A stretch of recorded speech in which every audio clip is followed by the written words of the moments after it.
Order this regular meeting of the Hollis School Board on October 2nd, 2024. It is 6:01 p.m. We're going to start with some board reorganization business. As you know, we had a member resign. Amy Kellner was at the last meeting appointed to this role to fill that seat for the remainder of this service year. That also called for a couple of different committees to be changed, as well as we're in need of nominating a new vice chair. So we'll start with just some announcements about the committees. Do I need to have a revote on those since we moved things around? They're okay? All right. The first is that Raphael Zach is going to be covering the Wellness Committee. He's not present this evening. Shana Tova to all of our Jewish friends. Now on the Hollis Education Association Contract Committee is Jessica Lehens. And now on the Hollis Elementary Support Staff Association, every time, I should just stick with HESA. The HESA contract team is Amy Kellner. So she's joining Ann and Jessica is joining me. So those were our updated committee assignments. At this time, I'd be happy to take a motion for a nomination for a vice chair of the Hollis School Board. I move to nominate Jessica Lehens for vice chair. I move to nominate Raphael Zach as vice chair.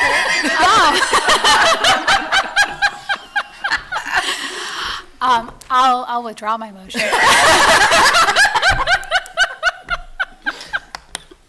Do we have a second? Second. Oh, there we go. Any discussion? Rafi is very organized. He also, it really matters to Rafi to do a good job and be a thorough member of the school board. Like he's very thorough in reviewing material that's coming before the school board. And he's also very even-tempered and easy to work with, enjoyable to work with. And I think that he will be a great vice chair and bring a lot to the role. I agree with you.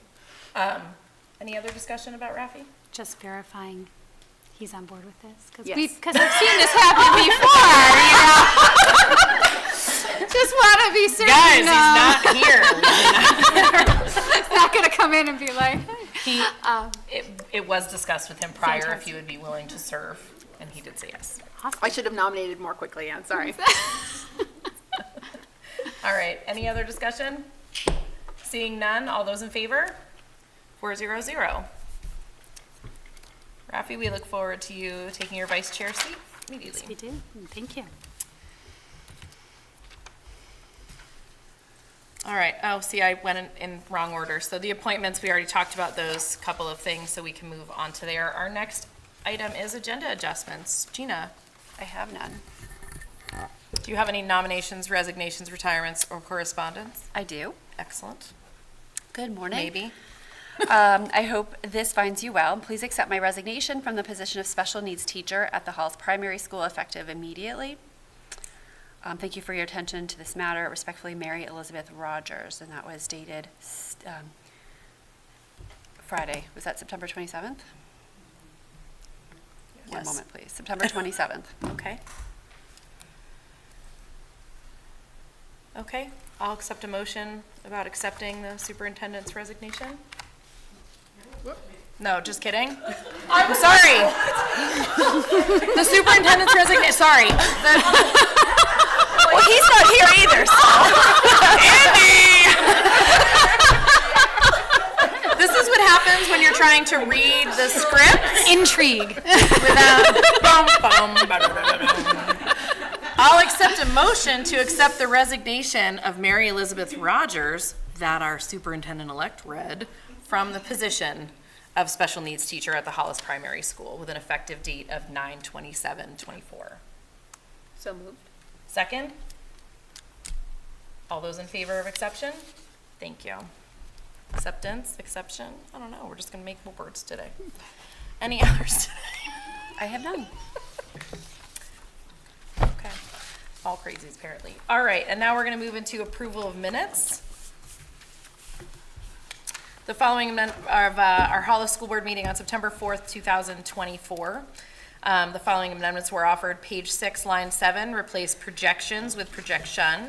Page 17, line 4, replace as with was. Page 17, line 21, correct the typo in the word in. I'll accept a motion to accept as amended. I move to accept the Hollis School Board minutes from September 4th, 2024 as amended.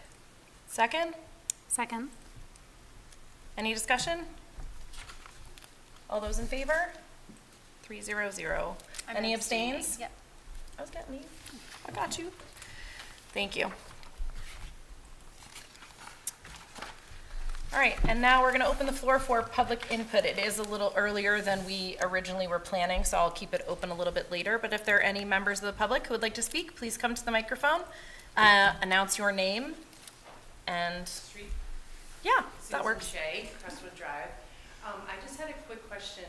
I was at the last enrollment committee meeting, and I know the first plan came out for the draft for the possible addition, and I was wondering if you guys consult with the local police as far as like safety with the layout, or if that will come into play at some point throughout the many modifications that are made.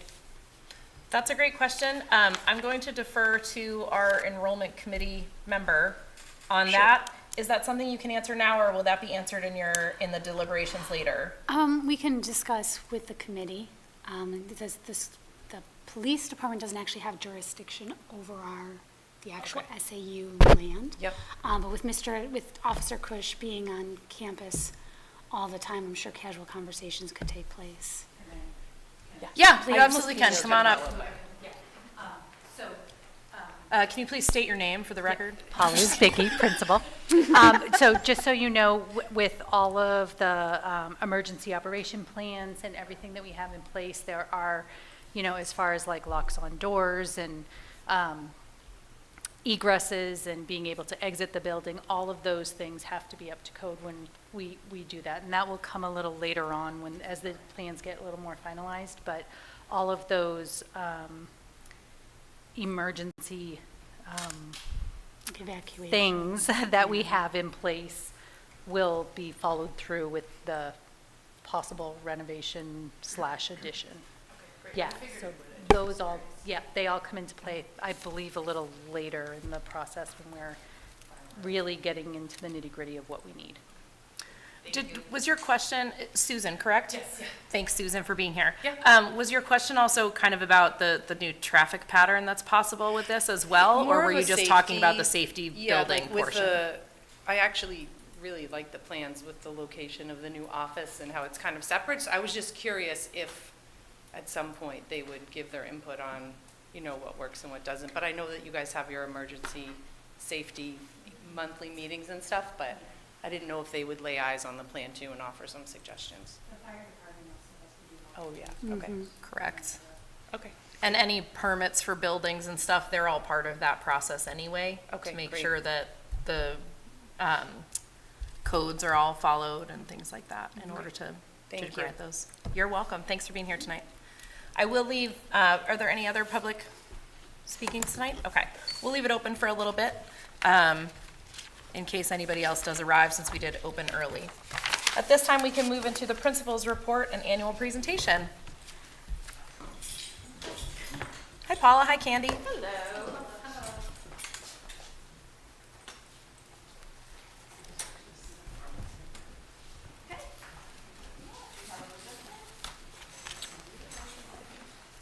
Beautiful. Hi, everybody. I am Paula Isbicki, the principal at Hollis Primary School. This is our annual Hollis School District beginning of the year presentation of goals. To start off, we want to welcome all of our new staff. As you can see, we have a lot of variety of staff that we have hired at HPS, including paraprofessionals. We have long-term subs, first, second, and third grade teachers, special ed secretary, our maintenance supervisor, who I have to give a quick shout out to, has been doing an amazing job and really has fit right into the building. New preschool teacher. We have onboarded, what's that? Over 10, very quickly. and everybody seems to be easing into the year, doing a great job. I'll talk a little bit more later about mentoring and whatnot and all of that stuff. However, we are extremely happy to have opened our doors with a full staff and everybody being ready to go, which is still a little bit unheard of now. So it was really exciting to open up the doors and have all our positions filled and ready to go. Candy Fowler, principal at the Upper Elementary School. I'll echo that. We had very many new staff members at the Upper, and after the first month of school, we were just really excited to see everything meshing together and working really well. I want to do a shout out to the new hire orientation for everyone all that work that goes into it over the summer. It was really amazing to see how that just made people feel a lot more comfortable as they walked in the doors those first few days. So with the summer came lots of renovations, and as you know, at Hollis Primary School, we are looking into enrollment and all the new spaces. So a lot of our spaces had a lot of moving around. Our library, our learning commons, so to speak, became 3 new classrooms. So you see one of those to the left, and right directly in the back is one of those, the new walls, the folding walls that have been there. We don't fold them back and forth, but they're there. They're nice and sturdy, and teachers are able to staple to them, so there's things that can go up on there. Then we have our new Learning Commons up top, where we have taken a lot of books and a lot of space and put it into a smaller space. I have to give a really big shout out to Michelle O'Brien, who is our library teacher, who really had a vision and really made everything work in there. There's definitely some things that we wish we had and that we want to have, but we are doing the absolute best in making sure that the programming is continuing as is with the space we have. And then we have our new environmental science space. Again, phenomenal teacher, Mrs. Happy, who does the most wonderful things with our children, and she is working in a space right now down by where our kindergarten space used to be. But the kids are still learning, they're enjoying, they're getting outside, and they're doing all the things that they were planning to do anyway. So all of our new spaces are new. We're adjusting, but we had, knock on wood, a really good start to the year with everybody being ready to go on time, even though it was another one of those right before the door opened. But we're open and we're ready to go, and it was really, really a nice, smooth start this year. At the Upper Elementary School, I was having one of those months like Paula has had for the last few years. The office is not going to be ready, but great renovation. If you haven't seen it, certainly peek in the windows before you leave today. It is a nice, new, giant, welcoming space. We have new chairs in our conference room, which many people have come to our meetings and said, oh my gosh, these are the worst chairs. So now we can have meetings for much longer. Everyone is so much happier. I wish I would have taken a picture of the before cabinets. These are the cabinets in the guidance office. The cabinets there were original to the building, so 55 years old or something like that. We got a lot of our money's worth, trust me. They were falling down and not there, and now it just looks like an amazing new space. And we will be working on replacing cabinets in the computer room and the loft, which are in pretty bad shape, and I will remember to take before pictures. This is the new hallway down in the middle level. As you know, appreciate all the passing of the budgets. We've had a 5-year plan to replace flooring, and we are in year 4 of a 5-year plan. So next year, the entire building will have had some new tiling everywhere. So that's really exciting for us.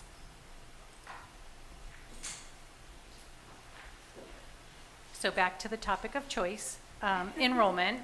So this is our current enrollment, and I double checked right before I came here too to see if anything had changed, and here is where we are at. We have had our enrollment committee meet in September, and we are currently, so over the summer we basically talked about meeting with our architect David Ely, who came in and spoke with myself and front office secretary Stephanie Sayre, and we went through every single space with him throughout the whole building. We sat with the map. It was about 2 hours of work talking about what we need, what we're lacking. If somebody's in a space that could be used as a classroom, what is their actual space need? And we just spent that whole time talking to him while he diligently took notes and asked questions and all of those good things. So at the September enrollment committee meeting, he came to the enrollment committee with a starter plan, a very rough draft of where he thinks we need to go. He highlighted sort of some major things that we needed and color-coded some other things that were, top priority and whittled its way down. And then he presented us with first drafts, which I believe all the school board got to see, and that's posted. They're posted in the agenda. I'm sorry. The plans are posted with the And agenda. they're posted for the public to see, correct? Mm-hmm. So there's a first draft of what that could look like if we do everything that we need. And basically what it comes down to is that we really need about 6 classrooms per grade level.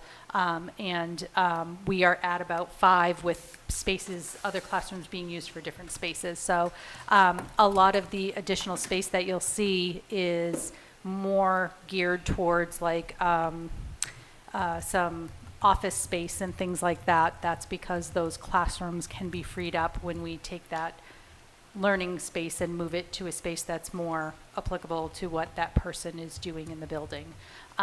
There is an additional gymnasium that is proposed with a stage, which would be amazing. We have been, we were just talking today at how difficult it is to clean up after lunch, mop the floor, and have it dried before PE starts. And right now it's great because they're outside, but when it starts to go inside, it gets timing gets a little tight. So we are at that point where we are talking about the draft and phases and seeing where we are headed next. I know tasks on hand are to talk about sort of a phased approach if we were to go with this. How is it going to look? And getting a little more detailed and nitty-gritty with what the plans would actually look like. We did give David some feedback in the last meeting just based on what we first saw, because I'm sure it's going to take quite a few drawings before we get to where we need to be. But we had a really good start, and I feel like we are very focused and ready to go. I believe that in March the plan is to bring something forward so that we can get to those more intricate plans and really start moving everything forward. Am I correct on that, Gina? In March? So we have, no decision has been made, but. No decisions have been made, but. But at this point, I think what we're going to probably recommend is a warrant article for maybe 150,000 or so to do complete construction drawings. That might include something at Hollis Upper as well, as there is some work that still needs to be done. But that will allow us to put on all the time and energy so that next March 2026, we'll be ready to go with the proposal. And we do have a engineer that is looking at our carpool and our our traffic pattern. I said it, carpool, and possible addition of a road that could go or help out or alleviate some of that. So we're looking, and that is part of the plan as well. So they're really taking a global look at everything we need and trying to make a plan that's going to fit our needs, our current needs. Good. Okay.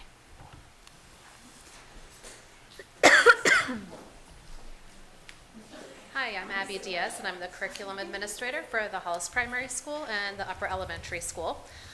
We have had a great start this year in terms of curriculum, and we have a lot of exciting new changes, and we've been able to really focus in on a lot of great professional development for teachers. So last year when I was here, you heard me talking about OGAP, and OGAP was a year-long endeavor that we had for math professional development for all teachers, K-6. And we also looked at doing textbook adoptions. So at the primary school this year, we're fully implementing the Eureka Squared math program. And it's been great watching teachers have a new math program and taking what they learned last year with OGAP and really implementing it into a new math program. We were able to start off the year with professional development around the Eureka Squared program, and then we're also doing all of the early releases this year for teachers to have more of an opportunity to get additional training. They just did a training yesterday, and we've had really great feedback from the support that the textbook company is providing, and teachers are making a lot of great connections between what they learned last year and what they're learning this year. And so it's been really exciting to go into classrooms and hear wonderful conversations that kids are having and teachers are having. And then the primary school teachers all have that as their goal for this year, to be working in teams to continue to implement the Eureka Squared math program and focusing on it, growing it together. So a lot of excitement in terms of math. Here at the upper elementary, we're continuing with the Envisions math program. Eureka Squared really focuses on building number sense and foundational information, and then when they get to the upper elementary, the program focuses on diving deeper and a lot of problem solving. So it's taking the basics that they've learned and really applying it to a lot of problem solving, which is really appropriate for the 4th to 6th grade levels. At the upper elementary, we do have a new literacy program. It's called CKLA for grades 4 and 5, and it's called Amplify for grade 6, but it's all like the same company and umbrella, but it's separated because most 6th grade is in middle school, so it's a slightly different program.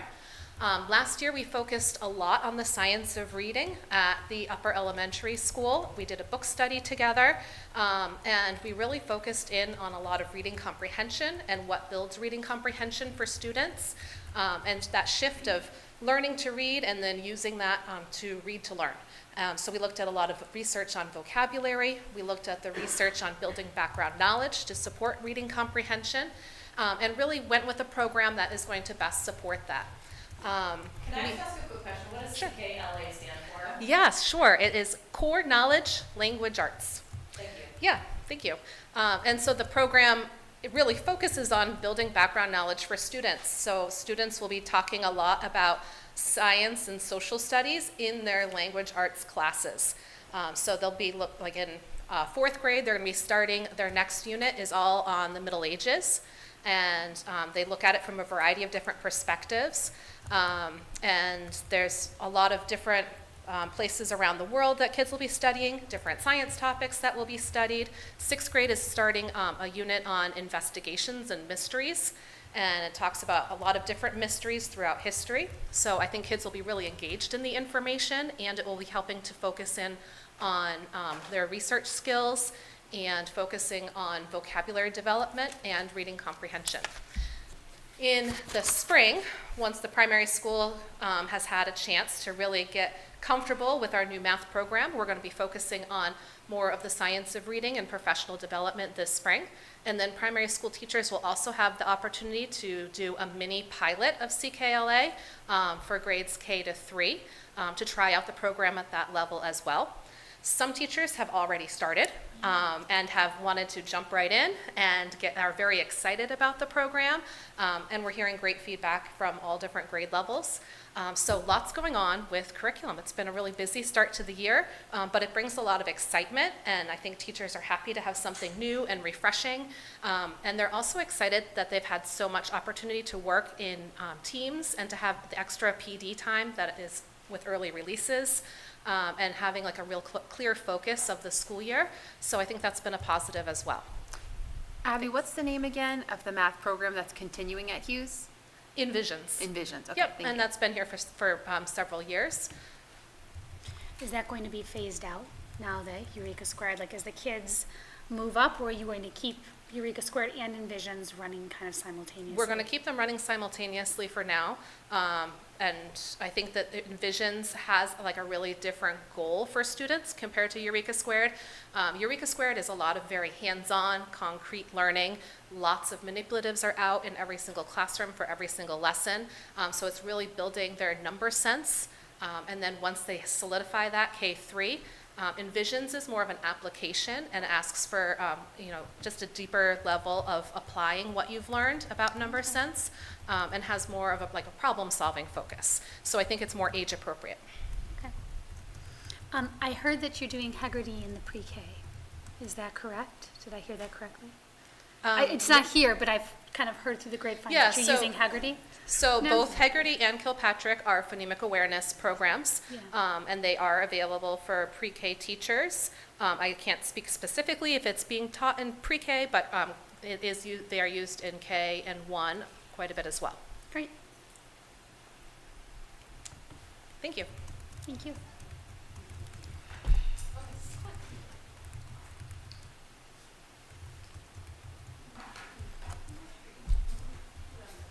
Hi, I'm Sarah Prue, the Special Ed Administrator for the Hollis Schools. In special education, we've really been talking about retaining and supporting really skilled paraprofessionals. That is always a challenge, just like finding skilled staff in any part of the school. Mentoring is a big part of that, so we have para-mentors that help and support those staff members. Another thing we've tried doing is giving them a few days to adjust to the job instead of coming in and just going directly to the place where they're working, so giving them some support. Sitting with them and giving them meetings and time to work with the mentor about just all kinds of things, even the building to time cards to anything that they have to do during the day. And that has helped a lot. Having a mentor and someone they can go to who understands their position, I think, has been a very strong part of their support system. We've doing a lot of training and support. We've done some training with data collection, Medicaid billing.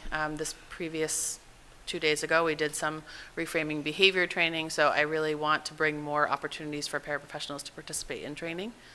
And then just working on, we've brought that self-contained intensive needs program up to the upper. Michelle Sacco has moved from the primary to the upper, so she's done a great job working on that program, developing it, figuring out what the needs are. We've added some things to the classroom, so just kind of designing and developing those programs as student needs change and as they move all the way from the pre-K up through the grades. What is that, like, could you give an example of, like, Medicaid billing and how staff would be doing that, or what the relevance of it is? Yes, so schools can get money from Medicaid, so just practicing how to enter things in the billing system, how to enter data in the data collection system, giving them time we've had some people come from the outside to do presentations, just how to set it up on the computer, how to access it. A lot of times, all those pieces are times they don't have time to learn until they have the time to sit down. So just because as soon as you jump in, for them, it's not just their 30-minute, their break of lunch is their only time. So having that training is really important so they can get access to all of those opportunities.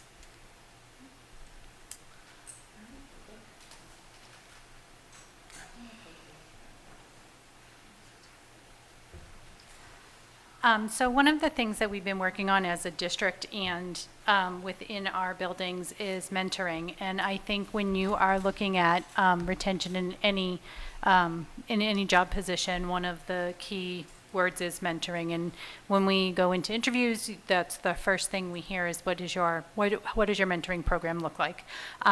So we are able to share with everybody that we have a district mentor. That's our role, right? District mentor? Instructional coach. Instructional coach. That's a better word.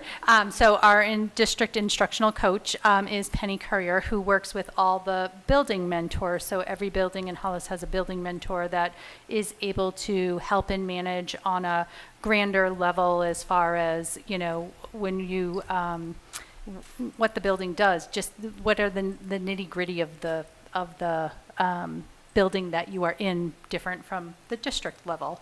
And then we have role-specific mentors, which are your grade level mentors, or if we have, we have a new nurse this year, so we have a nurse mentor. So everybody's able to be matched up with a mentor that fits their needs. There are monthly meetings, so our building mentor coordinates building meetings within our building so that everybody is meeting together with their mentors. And then there's the mentor meetings where the mentors meet with their individual staff. So it's a very supported, tiered approach in order to have our new employees feel supported and in order for them to grow and to understand how it is we want things going in the Hollis School District and SAU 41. There are what is so wonderful about what we do in our mentor program is we provide opportunities for classroom visits and professional development. So for example, if I have a new teacher that is struggling with classroom management and really would like to see a seasoned teacher and how they do it, we are able to work with our district instructional coach and coordinate coverage and somebody in the room so that that teacher can go see a seasoned teacher. And every teacher has something different to offer. So even though you have a mentor, everybody is there to help and support. So whether you want to go see how somebody does, Eureka Squared in your own grade level, you can do that. Or you can go see the really good third grade teacher that has excellent classroom management skills, because that might be a need. So it's really like this whole welcome, here we are, and here's how we're going to support you. Professional development wise, we encourage everybody to obviously attend professional development, but in-house we have district administrators that have put on some key professional development that you do, and then new people come on and they don't get that professional development. So we're trying to make sure that everybody can be caught up with that extra professional development. So we offer certain things like for Dreambox, which is a program we use in math, or Ames Web, because they've never were able to sit down and learn how to input or use it or whatever. So there's different opportunities for growth in that aspect as well. I will say that each year we reflect and we learn and we take feedback back from everybody to see how we can make it better. But we are at a point where it is working, and now we just get to sort of make it better each year. And I feel like it's a really strong program so far, and I think that that's what helps Hollis keep the people that we have and then continue them to grow. So.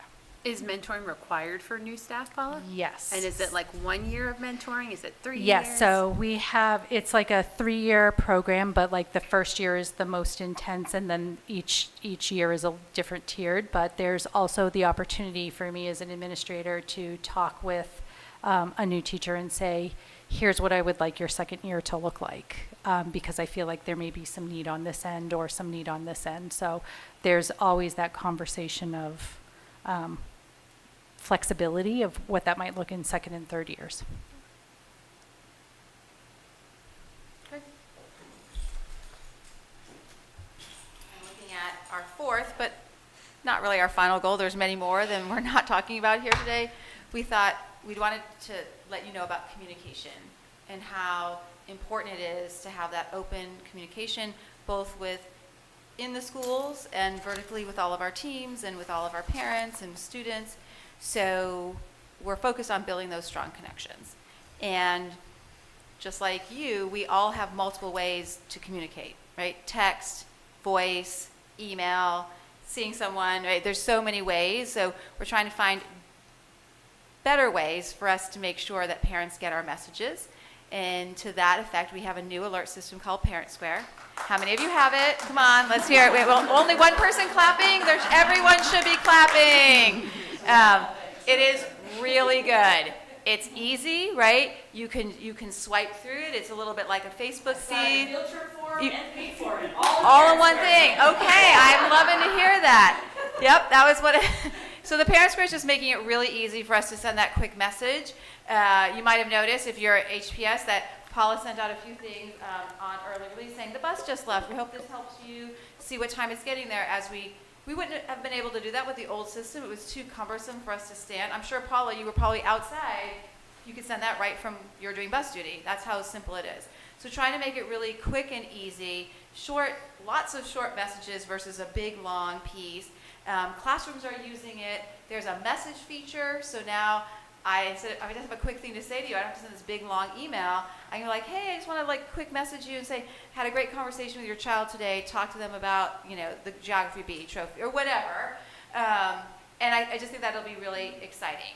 There also come some changes with that, right? Our old system, when we did the emergency, our schools closed because a telephone pole went down on Drury Lane. You might not remember that, but last year we were the first ones to have no school in October or September. I don't remember. Now with the parent square, when we send out those alerts for closing or delays, the emergency button, it's going to send a text first. And if the text goes through, you're not going to get a call. Only if the text doesn't go through. So it's going to send it out, and then if you don't get it one way, you'll get it another, but you don't have to get both.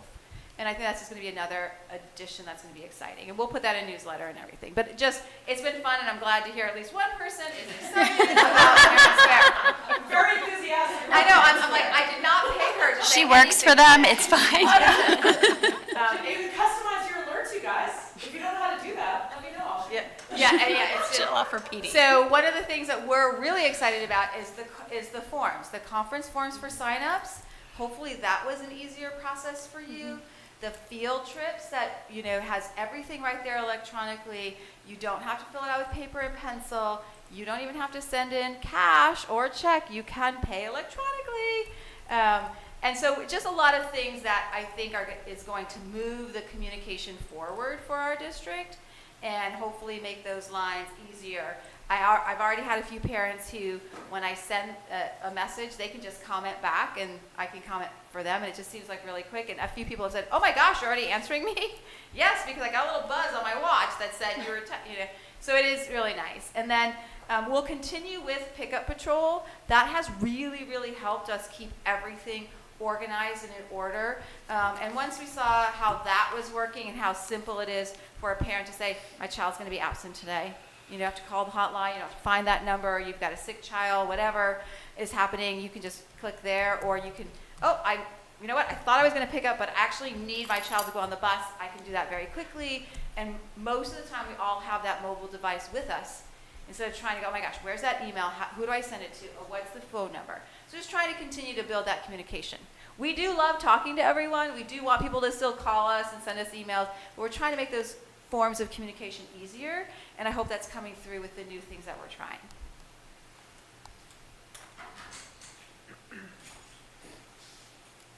So looking forward this year to some of the things that we have mentioned and will re-mention, or mention for the first time, but we are very excited about our Eureka Squared program at the elementary school. Teachers are very excited. And yes, even with reading with CKLA, the offer to even look at the materials, we got 100% yeses. 100% of teachers said, "Yes, I want to look at CKLA materials. I want to start using them. I want to get into it." So they're very ready to go, which is awesome. We are also looking at that technology balance. We shared with staff at the beginning of the year, when we went into COVID mode, everything went electronic, and now we are out of COVID mode, and we are at a point where we are making sure all the resources that we're using are being used for the right reason. So one of the things that we talked about, that we're talking about this year, is making that balance. And if we are putting a piece of technology or a screen in front of a child, what is the intention and what are we using it for? So we are starting with that, and we are working towards making sure that we're balancing. So a few little changes that have been wonderful to see just at the end of the day, when kids used to have to sort of be separated and not be doing anything, they were watching something. Now we have kids that are working on classroom puzzles, or as kids are being dismissed when you can't teach anything, so they're like working on puzzles, they're doing little collaborative things. So little changes like that are starting to be made, which is awesome. We are very excited about our school-wide events, which also is a great connection with our community. Every year I love, love, love our Veterans Day program, and I will make sure you all get an invite to come. And we team up with Laura Landeman Garber for all of the cards for our veterans that she sends overseas, and we just love to, it's just so heartwarming. I never leave with dry eyes. And then our all-school town meetings, our specialists this year are taking over the ideas. Once you do it too long, you kind of get dry and you do the same thing. So our specialist has stepped up to work with classroom teachers and their classes to do all the all-school town meetings, which are totally run by kids, which is another great thing I love to see, because all the adults take a back seat and the kids run the whole show. And then all those special weeks that we have Read Across America, our Math Week, our STEM Week, and we have new teams on those committees, so we're excited for all of those fun things to happen. And last but not least, it wouldn't be looking forward if I wasn't to say anything about enrollment, because that seems to be the word of the year. But we are just in a really great place right now that we can see a light to a possible solution for what we are living, and it will be really great for it keeps our hopes up and it keeps us moving forward as we see that light get closer and closer. So we're really excited to see what the ultimate result will be with that, and are excited to be able to hopefully offer some more public tours and input and such as we go throughout the year. So thank you. Paula, can I ask one more question? Yeah, go ahead, I'll go after you. Okay. At open house, my kiddo's teacher in second grade had said, I can't remember exactly what the number was, but that there was a certain amount, they wouldn't get more than a certain amount of screen time in a day, and that it would never be more than this amount of, I think it was maybe an hour, never more than an hour a day, and never more than 20 minutes at a time. Yep. Is that the school-wide rule? Is that like teacher So to teacher? we are playing with, we did some research. Abby had some input curriculum-wise for what we have for tools, like what would that look like. We have some exceptions for IEPs and things like that for student who needs communication devices. And we laid out a generalized, this is what we want us to look at this year. Let's try it. Let's make this our goal and see where we land with that. I think it feels good as a parent to be like, oh, it's never more than an hour, never more than 20 minutes. Yep. And it really is a reflection to staff just on, we just became in a habit of using technology because we were asked to use technology, and then it's like, oh yeah, wait a minute, I don't have to use that now. Mm-hmm. So I do think that was a welcoming, addition for staff to be like, oh, okay, yeah, I am doing the right thing here if I'm not doing that. My question was very similar, because you mentioned in June that there was this committee that was formed, and I was just curious what the update was. So when you have that finalized, love to see it. And just personally, like, I know other parents feel like, thank you for doing that. That makes me feel better. I think anybody who is monitoring how much screen time their child gets, it's nice to know what you can expect is happening at school, because kids aren't reliable reporters all the time. Nope. We were on it for an hour. Were you really? Yeah. So probably felt like it. Thank you. Yeah. It was very comforting. Not every teacher shared that information, but I kind of heard it tangentially. Yeah. So thank you. And we do have, as far as that committee goes, I got some feedback from the curriculum from Hollis and Brookline and at the middle school, because they're working with us as well. And we sort of laid a fair foundation right now, and we're kind of seeing how that goes. We're going to ask for some feedback mid-year, see how things go. Most of the sort of big form that I'm making is almost complete, and then once we get some feedback and can get things a little more aligned, we'll be in a better place. But we hope to keep it a document, like a live document, always working, always kind of being at the forefront, because the one thing that we have a lot of is resources, and a lot of them are technology resources, but we want to make sure that we're using the resources that are still going to give our kids the same experience, and make sure that they're fundamentally sound for supporting our curriculum. Absolutely. Great. Thank you. Yeah. So looking forward at the upper elementary school, I'll just echo what Paula and Abby and Sarah are talking about, those best practices in the classroom around reading and math, the science and social studies, looking at the different strategies and the pedagogies teachers are using to differentiate instruction, and really being able to capture those.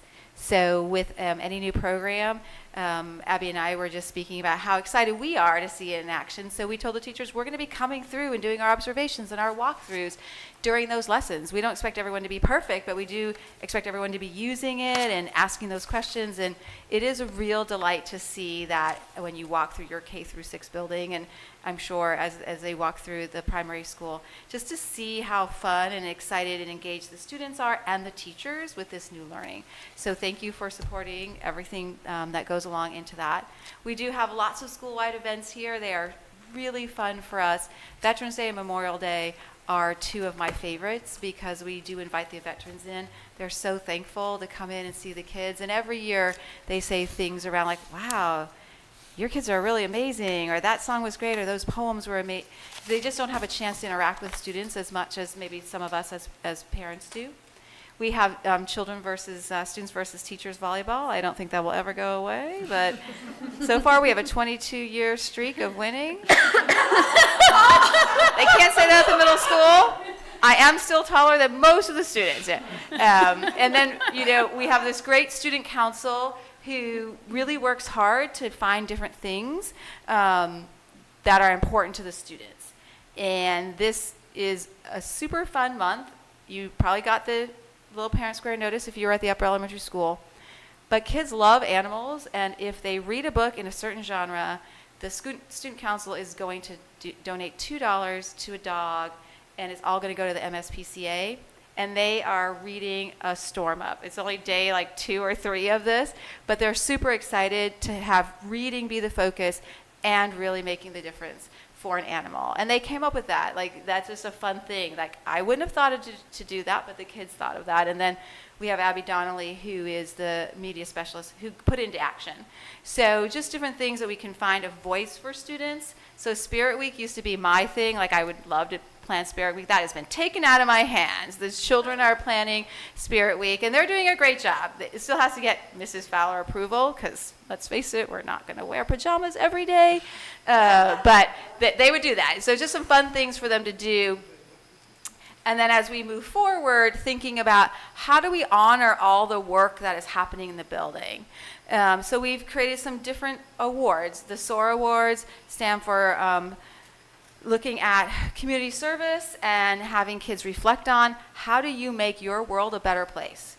Whether that world is here at the upper elementary school or part of your home or part of your bigger community, what are you doing to give back? Because the research is really clear. When you give back, that's how you're happy. Right? When you can have all the money you want, but if you're not connected, you're not going to feel happiness, right? You can have a lot of friends, but if you don't feel like you're doing something for someone, that research shows that then you will not be fulfilled. So I'm looking for ways, even little things like we have a clean hallways club that kids can come at recess, get some little sticks with balls on the end and rub off black marks in the hallways. And protecting my investment of those new floors. But there are sometimes they just want to do that, and they feel like they're taking part of making the school look great.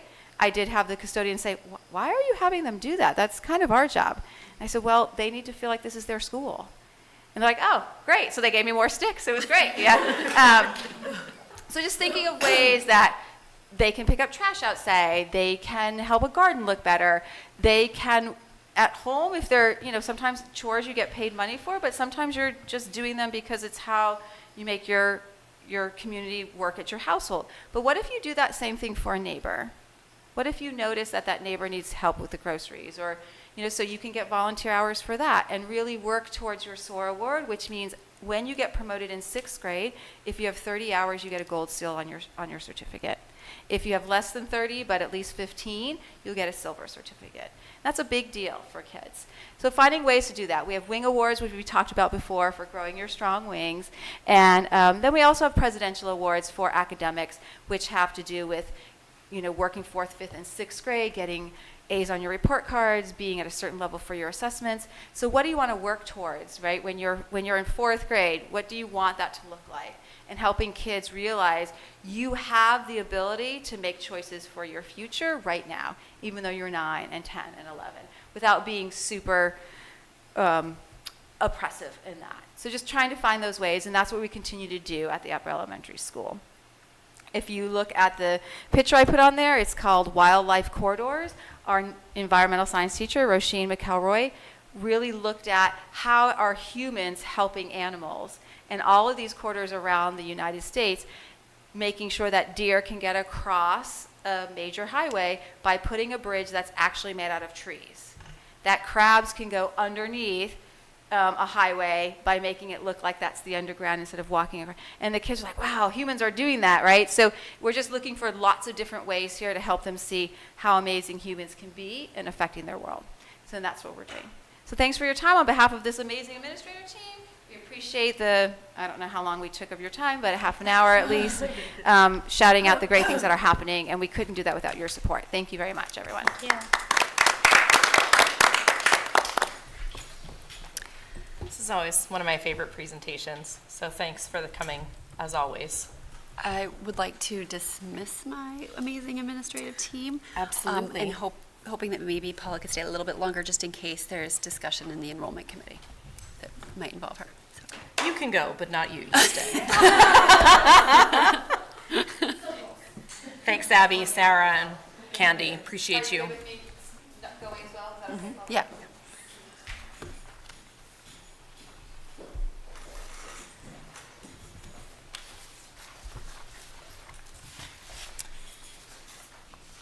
All right, we are moving into our discussion portion of the evening. I'm actually going to go ahead and close public input officially, so we'll close that at 6:51 because we don't have any other members of the public to speak.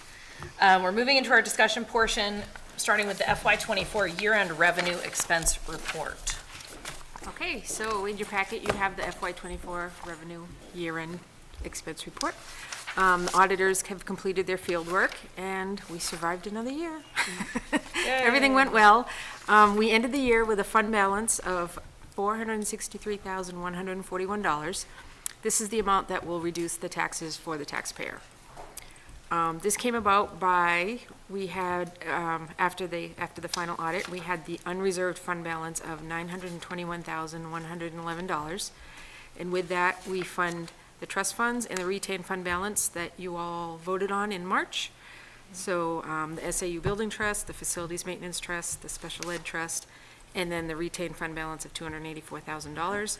When you fund all those, that's where we ended up with the $463,141. That goes back to the taxpayers. Excellent. So if there's any questions? This is my first year on the board. Is that similar to what goes back year to year? Not necessarily. Yeah. No, it, and especially with COVID, it kind of was all over the board. Yeah. Yeah. Did COVID mean like spending more? Did COVID mean spending less? Less. Much less. Transportation didn't Yeah. Yep, exist for Yeah. a few months and a lot of other pieces. that makes sense. Any other questions on the report? Any discussion? No, that's great news. Thank you so much for that. You're welcome. Can I let Donna go? Wow. You can go. You still have to stay. Thank you.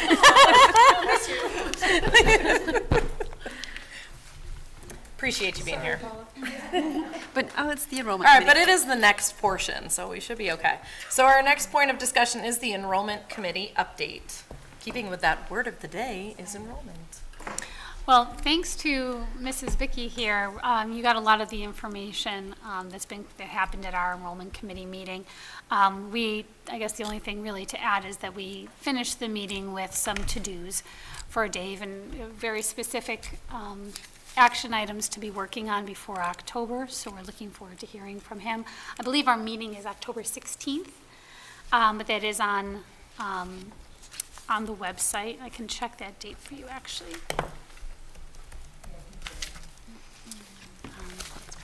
Yes, the 16th? Okay, great, October thank you. 16th, 3:15. And these are, as I like to say every month, just in case anybody's listening, these are meetings that are open to the public. We have had community member join us, and I hope we have more because it gives great feedback, especially regarding things like traffic patterns and carpool, especially parents who have been through it with their students. So that seems to be a bit of a challenge, and so we're looking forward to some ideas there. One thing that I think is noteworthy is when we were asking for something in March, one of the things we're going to be talking about is a construction manager.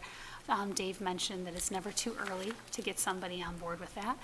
We're also going to have to make sure that everything that you see here on the site plan and the concept is possible considering the wetlands that are there and like crossing over even between the site that HPS is sitting on and the SAU, if there's that parking through there. So we need to make sure that this is possible, so. That was actually the first thing I thought of when I saw the renderings. Yeah. Knowing that there is the. So we don't have those approvals yet because what they were bringing to us was rough. And, we had several suggestions for changes even within the renovation of the actual building. Not major, but things that we need him to be thinking about. So, I know personally in reflecting afterwards, I've actually, thought about, when can we get that approval? So that's something we will definitely be asking Dave, what the process is for that. I don't know, am I missing anything? Because you did a great job earlier as well. Can I ask a couple just sort of like Please. broad questions again? Go ahead. I might have missed this when I was looking at the plans, but I know one thing that people were sort of thinking through was like the SAU offices are like really not meeting our needs, and does it make sense to build a separate preschool and SAU office? And it looks like on the plans that I saw a preschool identified as part of the plans, and I didn't see anything identified as like the SAU office, and so I just was wondering about kind of the thoughts around that. In your meeting with Dave for those 2 hours, I'm assuming that came up? Yeah, we didn't talk all that much about the SAU needs. We talked more about the enrollment needs and the current needs that we have now. So we didn't go into all that much, although I think one of the conversations that we did have was if we did have to move, like based on what we gave him for numbers and he looked at the projections and everything, his ultimate assessment of all of that was we need 3 more classrooms, not that we need a whole new building in order to get. And I think that if we were looking at a whole new building, then we were looking to see if we could bulk those things together and make that one construction site. But based on what he learned from the numbers, this was where he felt we were landing with what we needed. I gotcha, that makes sense. Yeah. We're also going to be getting some more information soon. So one thing that came up, so Mike Levitt is part of the committee, and he is not only on the Hollis Budcom, but he's also on the planning board, and so his placement on the committee is very strategic. Right now, Hollis is doing an assessment of our demographics because the town itself is making some big changes with this municipality complex. So the planning board is going to be putting out a report. He shared with us the drafts of that. But the official report will be coming out and will be available to the public soon. Just looking forward projections of like, so what's the carrying capacity of our town? So we want this to be, a long-term solution. I know personally this didn't come up in the meeting, but I'm assuming you would probably be thinking this way as well. Having those 3 extra classrooms in the building, should we end up needing more classrooms for, say, grades 1 to 3, that could be a conversation for later, while this can address it now. The town is facing some major expenses this year, so we want to be prudent in what we ask for. We don't want to just be like, and so while we're at this, and you get a building, and you get a building. We need to just, the co-op is also going to be requesting, some funds and some planning for renovations. So we want to be conservative where we can. Does that kind of capture Yes, I things? agree. Yeah. We have to be very mindful, I think. Yeah, Yeah. it makes sense to be as conservative as we can be. Yeah. When you say was your phrase the carrying capacity of the town, Anne? What specifically are you referring to when you say that? Well, when you look at the land that is available to be purchased, when we look at, I forget the name of the company, it starts with an R, there's like 130 acres right next to Wildlife Pond is going to get developed. Racing in. Thank you. Racing in, thank you. So, we don't even know, I'm not even aware how many, I don't know how many people are, how many units that's going to be. It's going to be a lot. So then, of course, other land is going to be available that could end up being sold. Just expansion in general. When the town was made, I think the projection was that like eventually it could hold up to 16,000 people. I don't know if that's still the case. If But you we're gonna developed get, every piece of land on the whole town, that's, maybe, but- yeah, and if things don't change, you know, what if all of a sudden the state comes in and says, hey, that 2-acre rule, out the window, we need to put people in here. You know, so these are things, hopefully the planning board can help give us a little insight on. Because again, we don't want to have to be doing this again in 10 years. Right. You know, we want this to last. And that was gonna be kind of what I've said, I've heard anecdotally from other towns who built brand-new schools because they needed them, and they were, in the first year, they outgrew them. So I wanna make sure that we're being, while mindful of the current carrying capacity of the town, we also have to be very honest with ourselves about what is the need and what is the next step if when that's full. Because we don't have unlimited space, physical space for the building. And because of the membership of the students, we can't just go upward like you can with a high school. You can just put another floor on the building. You can't do that with a primary school because of the egress rules.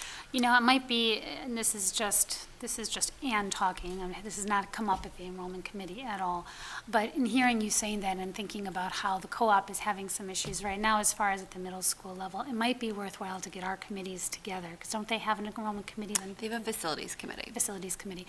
Might be worthwhile to have a little bit of cross-communication, because if there ends up being a time where Hughes has to spill into the middle, you know, what is now the middle school, and if Hollis Primary has to spill into what is now the, you know, if grade shifts need to happen, maybe there needs to be some communication there. It's like, what are they building? Are they thinking, well, what if all of a sudden we have to hold a 6th grade?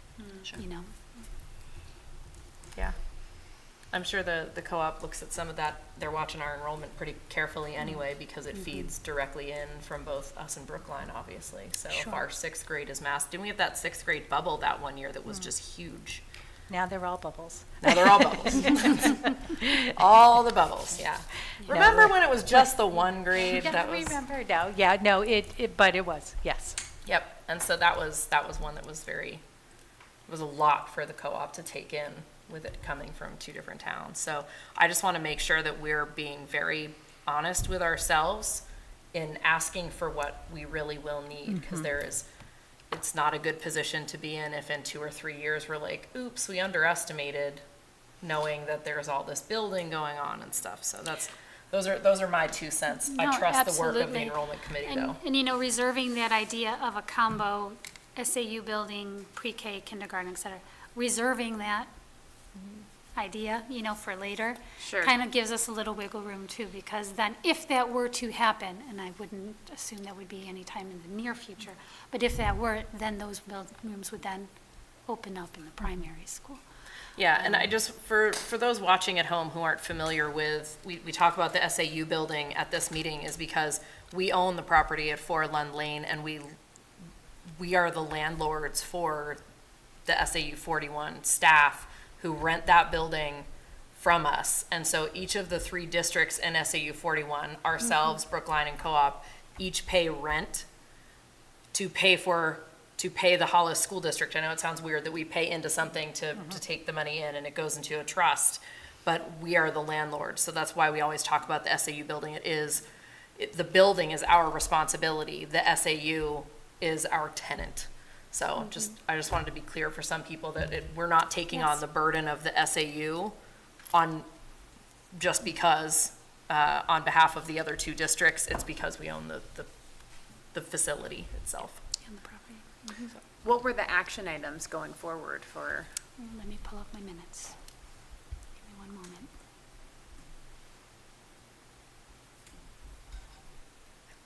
Okay. So there was a suggestion to consider an alternative front office location from what he proposed. So Stephanie Sayre, Senior Secretary, she noted that the exit by where the conference room is, that is another potential area where the front office could be located, and there was some discussion around that. So he's going to look into that and see what that might look like. We talked about moving the nurse's office closer to the front office, and Mrs. Bickey had some good notes about why that would be helpful. to continue working on the traffic patterns, to keep in mind the backups that occur on Drury Lane. Because originally there was dumping into Drury Lane from HPS, but then you also had Hughes coming, and we anticipate a huge traffic jam there, because there already is. So the talk of possibly bringing another exit parallel to Drury Lane, so he's going to look into that. That's why I thought our member of the public, Susan, you were probably talking about traffic patterns, because that's one of the first things I thought of too for safety. Yeah. Mhm. Good point. Oh, no, yeah. Gotcha. We brought up the fact that something that we can, bring up to the town as far as, why this is make it more appealable, is that if we have a gymnasium and a music space and a stage that are available, those can be rented out by different community organizations. And if that were the case, we want to have a door that's lockable, just like Hughes has, cutting off those facilities from the rest of the school classrooms. So we asked him to add that into the plans. And then, as Mrs. Bickey has already said, putting together what phasing could look like. So we would want to present that to the town. So year one, we'd be able to accomplish this, et cetera, because of course we have the concern of how does this get built and when, right? Because How do we continue? Yes. Yeah, how do we continue school? Absolutely. Can construction continue We can't in halt. one portion while kids are still learning, and how would we work that? And then finally, we also talked about that there needed to be some adult bathrooms on the first floor in the other wing. They currently exist in one wing, but not in the other. And all teachers, especially as how we sometimes have teachers, great with child, it is incredibly important to have those. So, having done it myself a couple times Or as even a after you've teacher, been with child. very important. So those were the immediate action items for October. I know we're going to be coming with more. Several of us have just kind of brainstormed some things, but that's what he's going to come to us with, and we'll send him back to the drawing board. And I'm just waiting to hear from the civil engineer he's going to come and monitor morning carpool and PM Oh, great. carpool. He got a taste of it when he came in for the meeting the other day and had an idea of what was going on, but he's got to reach out to me when he has time, and he'll be observing both AM and PM. Okay. Yeah.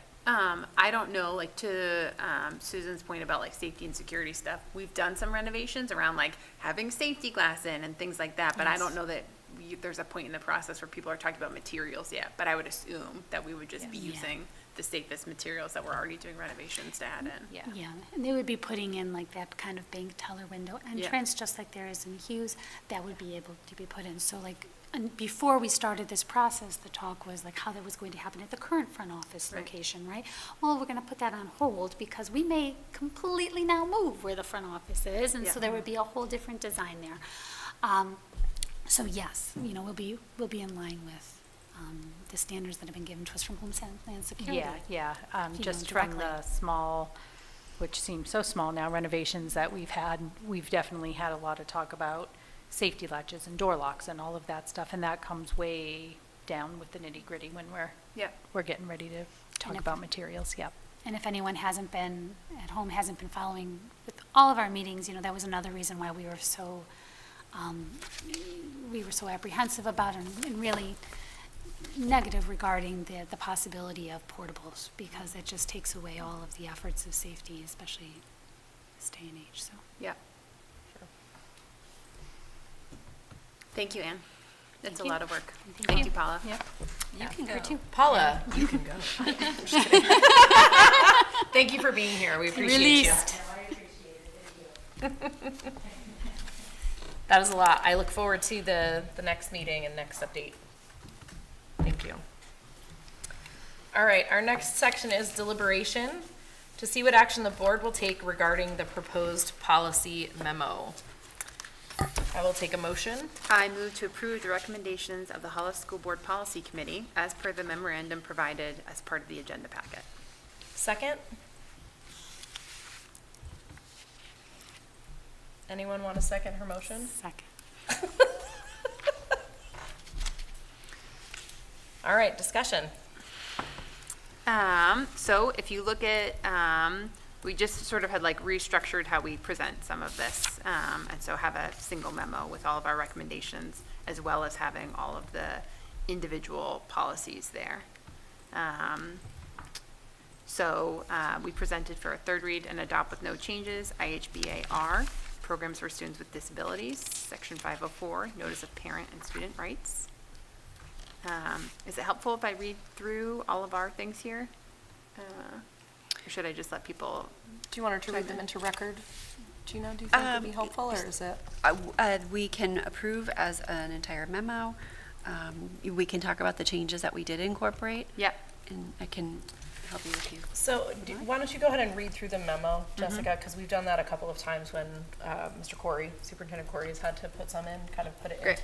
into record. Okay, so I will And then read- we'll go back and you can touch Talk on about any of the those that notable people ones. have question on. All right, so we're presenting for a second reading and adopt with minor changes. AC, non-discrimination and equal opportunity. ACAA, harassment of students. And ACAB, harassment of school employees. We're presenting for a second reading with minimal changes. JIC, student conduct.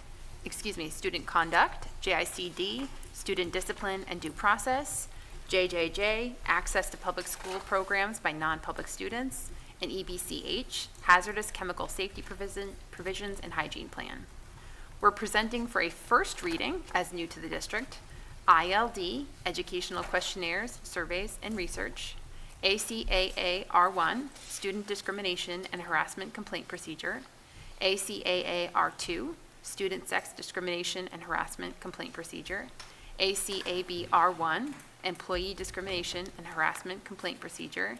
ACAB R2, employee sex discrimination harassment complaint procedure. We are also presenting for a first reading with substantial updates, JLCC pediculosis.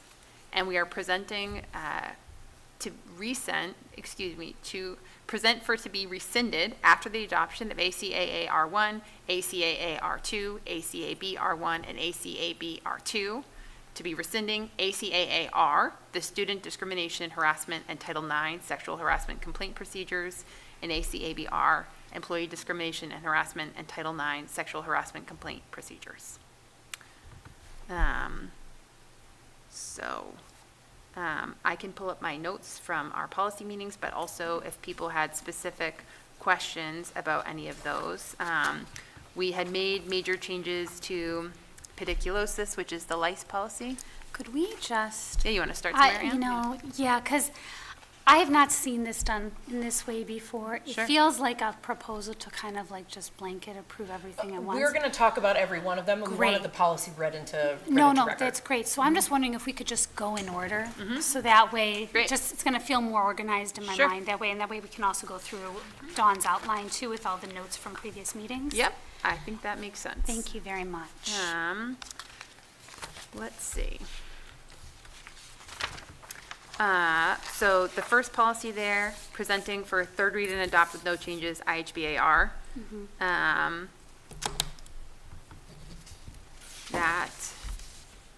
see, I'm just checking my notes. I don't think that we had made any changes from this. No changes. From our last The first reading. reading was August 1st, second reading was September 4th. This is its third reading. Yep. And we had not had any substantial notes from the board about that. The next category is our second reading and adopt with some minor changes. So we had AC, the non-discrimination and equal opportunity, ACAA, harassment of students, and ACAB, harassment of school employees. I have some questions on these. Yeah, please. So policy AA, it references policy JIE. Is that something that the policy committee is anticipating bringing forward? Let's see. I don't know what we have on our, I don't know that we have our next month's agenda already. Yeah, I'm sorry. I'm trying to AC. Okay, just get something posted real quick. Cross-reference section. Yep, AC. Yes, AC. It references JIE, and I don't believe we currently have that. Let's take a peek.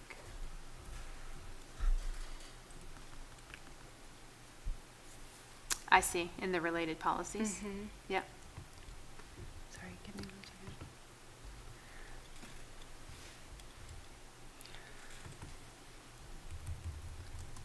Which policy reference is that? She's talking about AC, AC references JIE. I'm going on to our policy. Let me take a look. Is, I believe it is. I believe that, so we have JIE as part of our conversation in policy. Let me just make sure it's the one I'm thinking of. But it's a policy for pregnant students. Yes, right. And so we haven't moved forward as it doesn't seem applicable for our school district. And those can be, the reference can be removed. If you refresh your agenda, and I apologize for the chaos, but there should be additional, sorry, I'm trying to.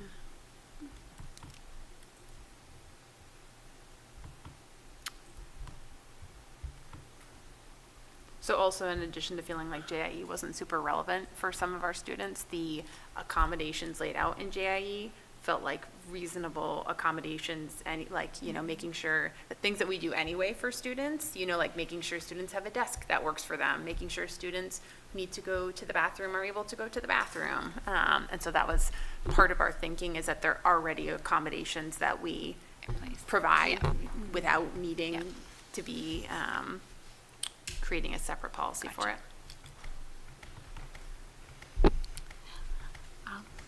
We had a couple questions at the last meeting, and I'm just wondering if they were discussed. Yeah. They were all discussed. Okay. Some of your comments were not incorporated originally, and so they were incorporated, and that's what I'm trying to fix right now. Oh, okay. So I'm sorry that I'm distracted. And is there a specific? So, okay, so let me see. Well, if she's trying to put stuff in, do we want to talk about a different policy till she can update stuff for you? I don't know if it's going in, it was just a clarification, so we were going to get clarification why legal counsel recommended the title change to include "and affirmative action." Yep. And we were just going to hear what they said about that. Yeah, so the title is, I believe that the policy committee decided to change it to equal opportunity and remove affirmative action. Got you. So it'll say non-discrimination and equal opportunity, if I'm remembering correctly. Okey doke.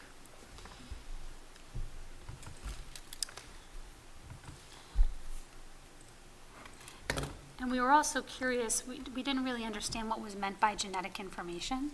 Did we get clarification on that? Yes, we did, I'll share that. Okay, thank you. And the age one as well, only refers to older than 20. Okay. So when you had asked about the age as well. And for the genetic information, it pertains only to adults as well with their own kind of medical history as they get older. And Oh, such. so And I genetic have- information refers to medical history. Correct, as you get older. Okay. yeah. So that doesn't pertain to children.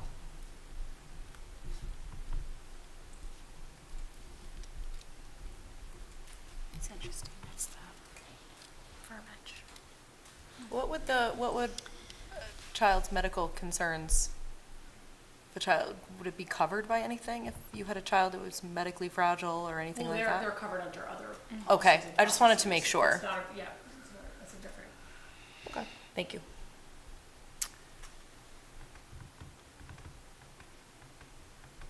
Any other discussion on that particular one?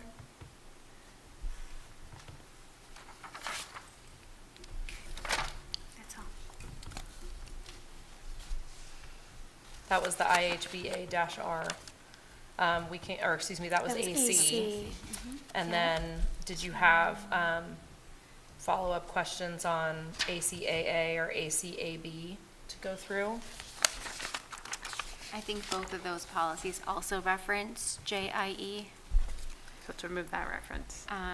The ACAA also references ACAD, which is hazing. Say that And, again, Amy. ACAA also references a policy ACAD, which is a hazing policy. I don't see the reference to the hazing policy on there. Oh, there, think it there's said, it looks like it took it out of the top and put it in the cross-reference. section. So yes, thank you, sorry, I was looking in the same space where it was on the last one with the related policies. And then ACAB references JIE, ACAD, and JKIA, which is weapons, violence, and school safety. Which is what, Amy, can you say again, I'm sorry? Weapons, violence, and school safety, JKIA.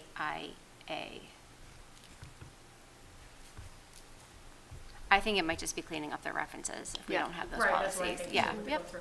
And I just found the exact language from our attorney about the genetics. I wanted to give you the exact quote. I was looking fast.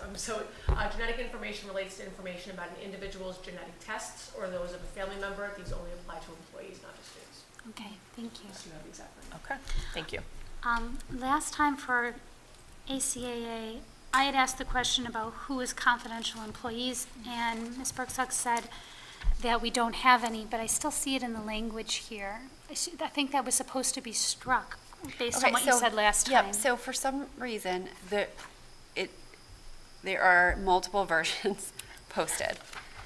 Oh, so Like, is I that the can't get wrong rid of the old version? one. So ACAA, the one that shows like a little 1 in parentheses at the end. Let's see. I'm looking at the one that has HSB in parentheses next to it. They Yeah, both they do. both do. Back to the agenda. Are you looking at ACAA or Is the docx.pdf ACAA. or is the new docx? Did you refresh?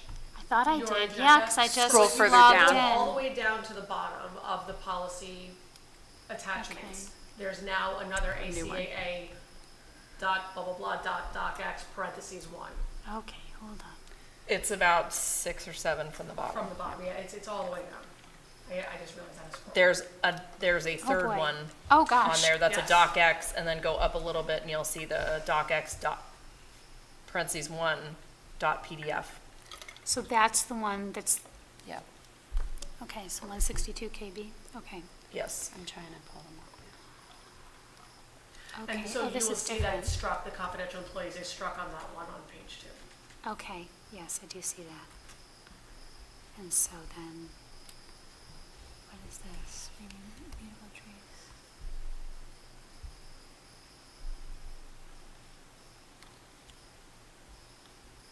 Yeah, Amy's quick note about the references are still in this Yep. final one too, so we'll just make sure that those get Yes. adjusted.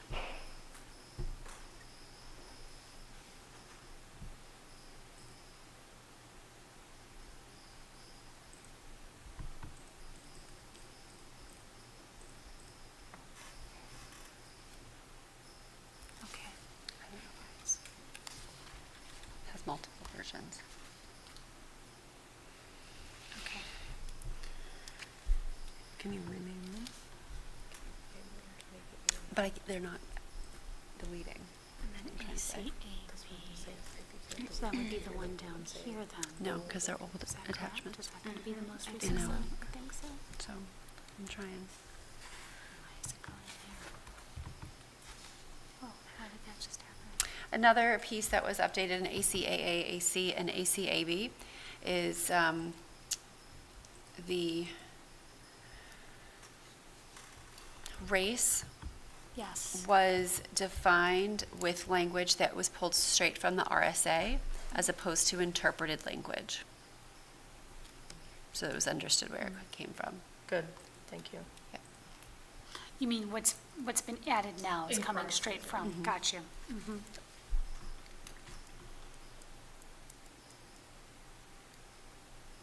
Yep, that was definitely part of our conversation the other day. So they're going to be striking these, is that correct? You're deleting them. Gotcha. So are there any questions on ACAB then? That's what I'm looking at right now. Okay. Because now this is a updated version. It's probably, I just want to,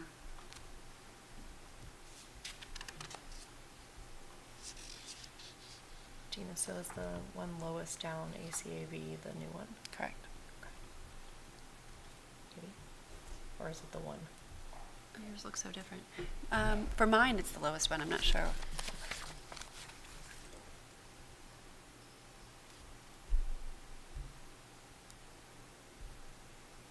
now it's been changed. Okay.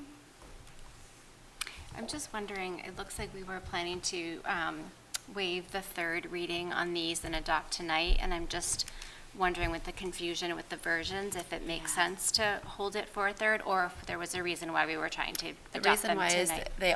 they're Title IX and they all went into effect in August. I understand, yes, okay. Yeah. That was the reason.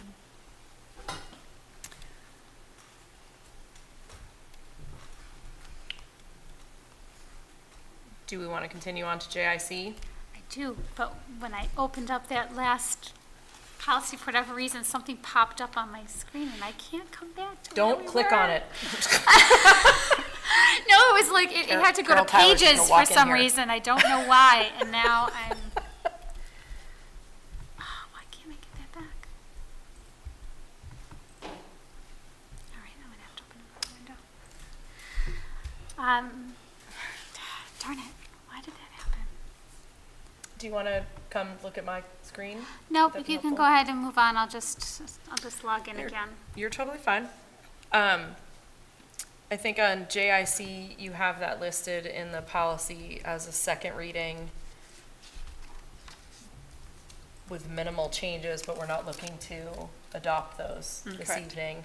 So that's JIC, JICD, JJJ, EB, CH, which we can obviously go through, but are there any things that stand out, feedback from Amy or Jessica that you guys can look And at? I'm trying to remember, Ann, if your questions last month were more about JIC or JICD. I think it was JIC. It was JIC. Yep, okay. So JIC, we had talked about, one of the feelings had been like, is this too long a policy? And is it more helpful for students if the student conduct expectations are very short and sweet Wait, I'm sorry. Different, here you go. JIC. for These JIC? These are the comments from. Was it JIC? JIC, I actually didn't have that much on. Yeah, okay. JIC was really, Okay. yeah, it was, The appeals. it was JICD, and. That's right, okay. I went and I looked at the sample policy and I read about it, and I saw that like as far as what it refers to the RSAs, it seems like it's more like what has to do with suspension and expulsion. So, I come back to, do we really need to have those 3 sentences about something not being appealable? I just don't really, Yeah. I guess I really just don't understand. Yep, so when we talked Why? about it in the policy meeting, the principals had a couple of thoughts about it. One of the thoughts was, so the feeling is that having the language that those first 3 interventions are not appealable, the concern is that language that feels sort of aggressive, and is that going to create tension with parents who are only going to be looking at that policy if there's already been an issue? And the principal's experience on the ground is that it has not ever been an issue, that it hasn't, for the length of time, has Candy been here 11 years, or Paula's been here 11 years? Paul's been here 11, Candy's been here. Almost Longer. 20. Many more. So that 19, right? it At least hasn't, 22 when it in the hasn't volleyball. seemed to create any tension up until this point, was part of their perspective on that. And then the other thing that they felt concerned about is that if we take that language out, is it introducing the idea that they might be appealable? And then are we creating additional, like a whole bunch of additional potential, interventions around this that don't exist now. So if we take out the language that it's not appealable, then is there an expectation that you can appeal it? And then are, parents trying to follow up on something, and then what do you do? Like how do you appeal something that in the moment was a teacher going down to the principal's office, and then how do you manage that? And you have to create a new procedure for that, and Well, I that don't was the really see concern. that for numbers 2 and 3. I don't really see that for restriction from school activities or for detention. I mean, there has to be notice prior to anyway. I go back to the idea that, I don't think anyone in this room has any concerns about our current staff and administration. But I think that anybody who has worked in education has at some point in their career encountered an unreasonable administrator. And you don't always know that when you hire someone, right? And if this is going to go on, detention isn't really something that's outlined in our handbook as something that's a typical consequence anyway, but it's here. And so, you know, I'm just thinking as a parent, God forbid, God help my child, if she had ever been assigned a 3-hour Saturday detention, I would want to know. I would want to talk about that. I would want to have that conversation. If I felt that it was unfair, I would want to speak to somebody about that. You know, why is an 8-year-old being given a 3-hour detention, right? I guess I just don't, I guess it's just not clear to me why that has to be, they are not appealable. I mean, I would think just about anything, a parent can go in and have a conversation. This statement, I think, could easily be interpreted as you have no voice.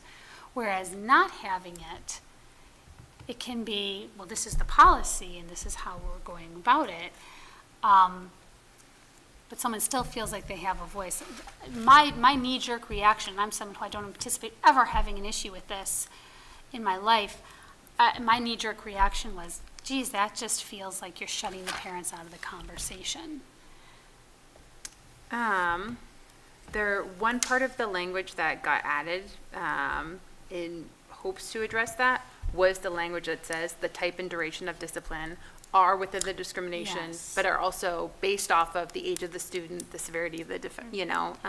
That's a great sentence, and it absolutely belongs in there. Yeah.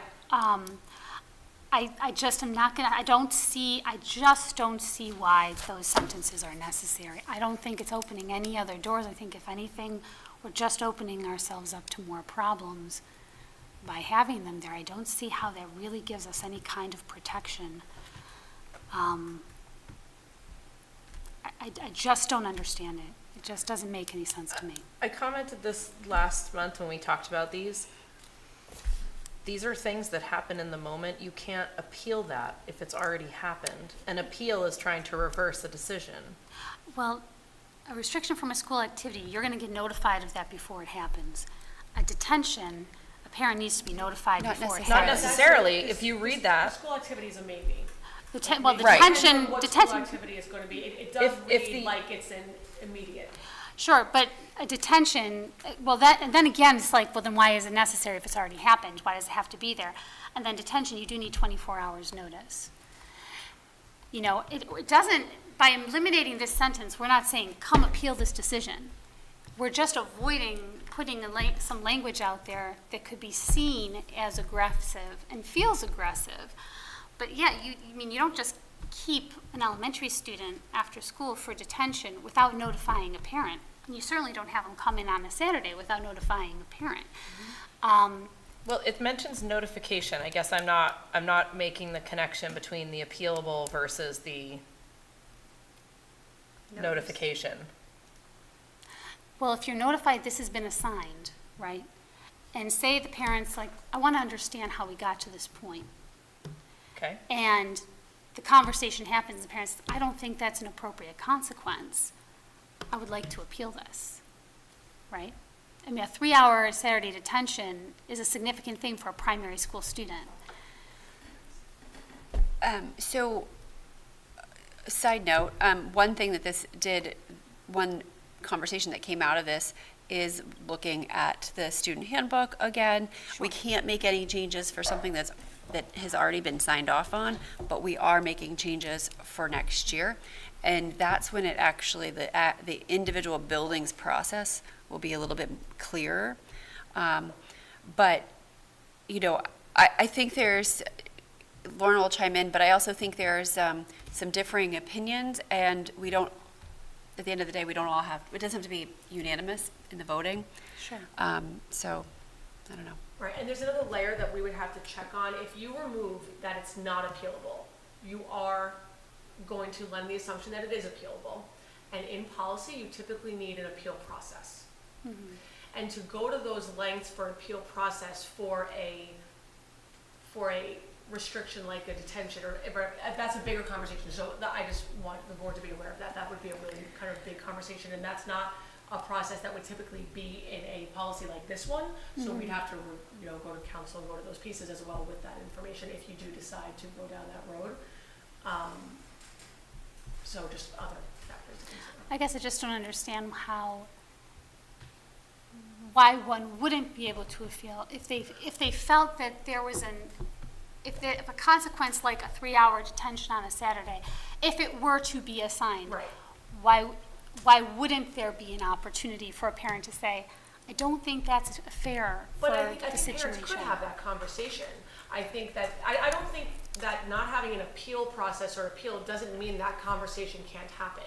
And I don't know, and maybe this is something to look at in the handbook, I mean, I don't know that a principal would or would not take back this decision because there's no appeal process or what have you. I mean, I know we're getting complicated here, but I don't think that conversation can't happen. I think it can happen. I think a parent should voice their thoughts, but whether or not there's a formal appeal process for it is a different story. So maybe that's where the clarification lies, is instead of saying detentions are not appealable, you can say detentions are not subject to an appeal process.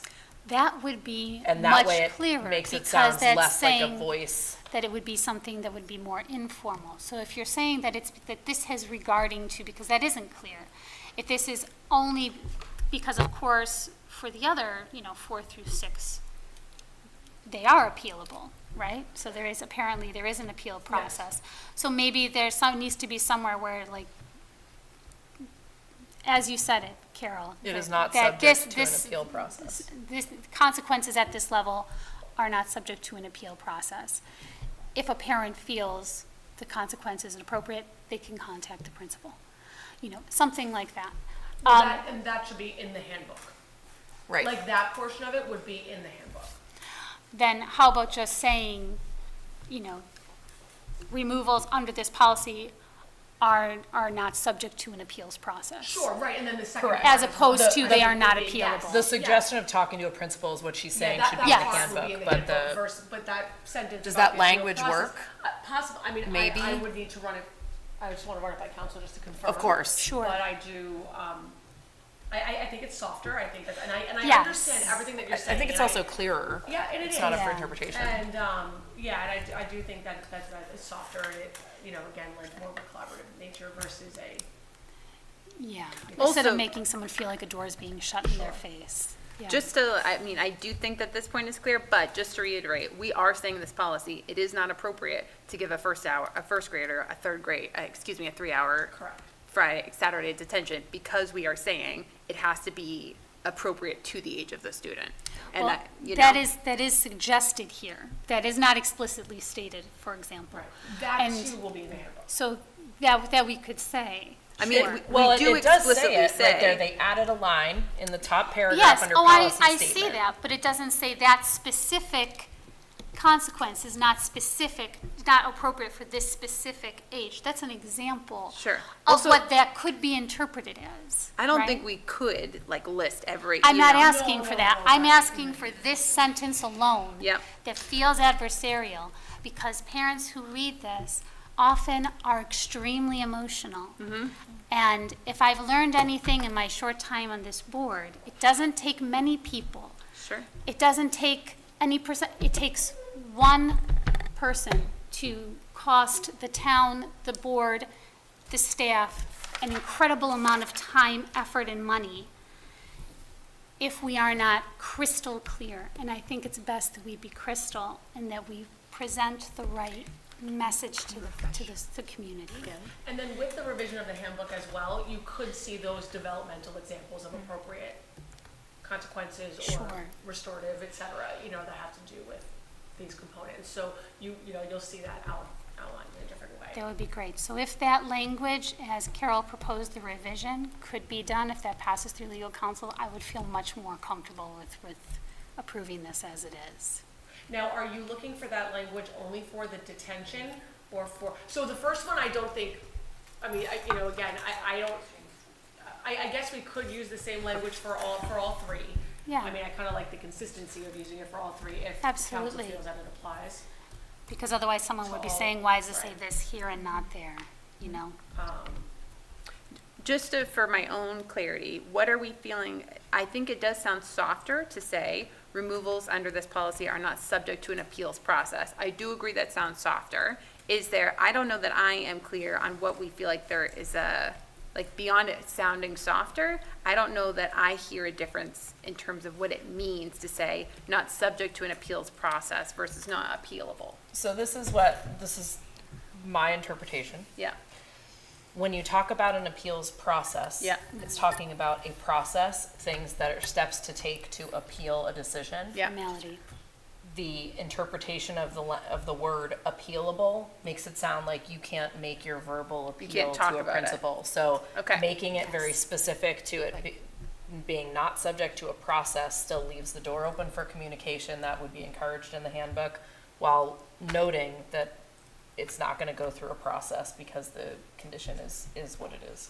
When you think about it, if it's anybody looking at this, if they've gotten to this point, that means that the handbook has already been consulted. Because you're going to go to as a parent, you're going to go to the handbook first. So if the handbook ends up saying something about the informal discussion, that's great. But you come here, you might be looking for a formal appeals process.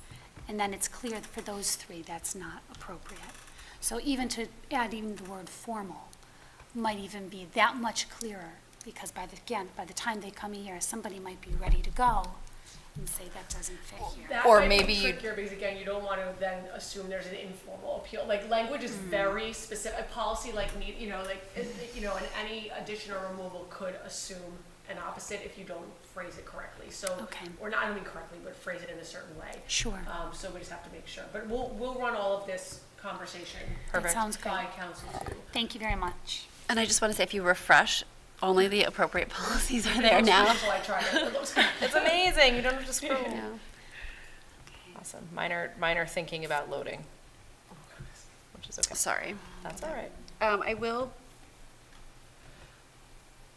Are we okay to discuss JJJ? Sorry, I'm still pulling up Sure. the new stuff. JJJ. You mean the three J's? Yeah, the policy memo section for second reading was JIC, JICD, JJJ, and EBCH.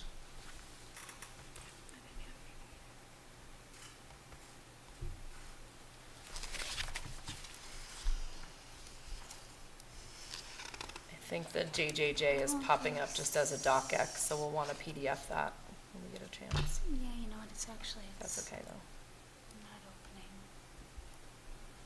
This one's access to public school programs by non-public students. Yeah, oh, there it is.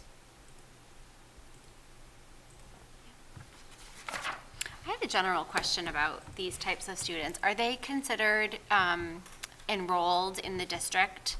And do sort of our other policies regarding like student conduct apply to them, and is that clear?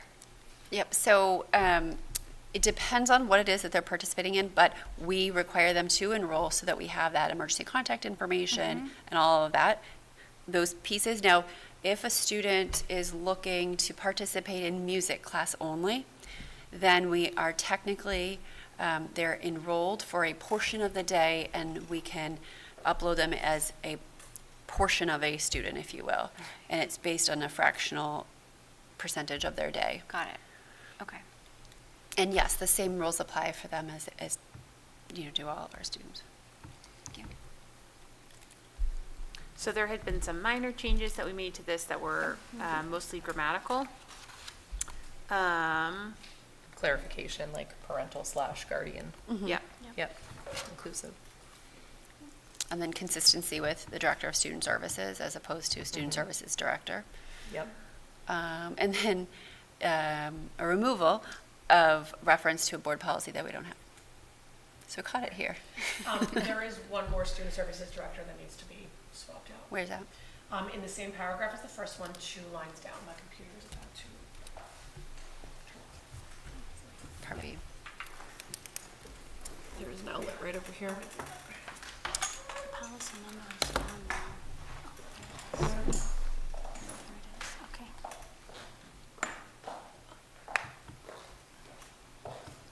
So they're, okay.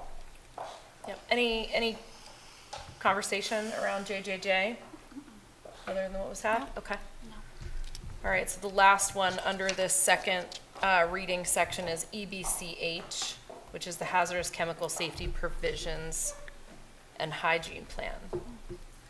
So again, the changes that we made to this one from last meeting were grammatical. I think the one big one is taking out the mentions of copies of the plan and procedures provided to the board by no later. Yes. So that's not a legal requirement, Right. and to add in a requirement that's not an actual requirement, just place an undue burden, especially given the fact that the hazardous chemical safety provisions and hygiene plan, we have one.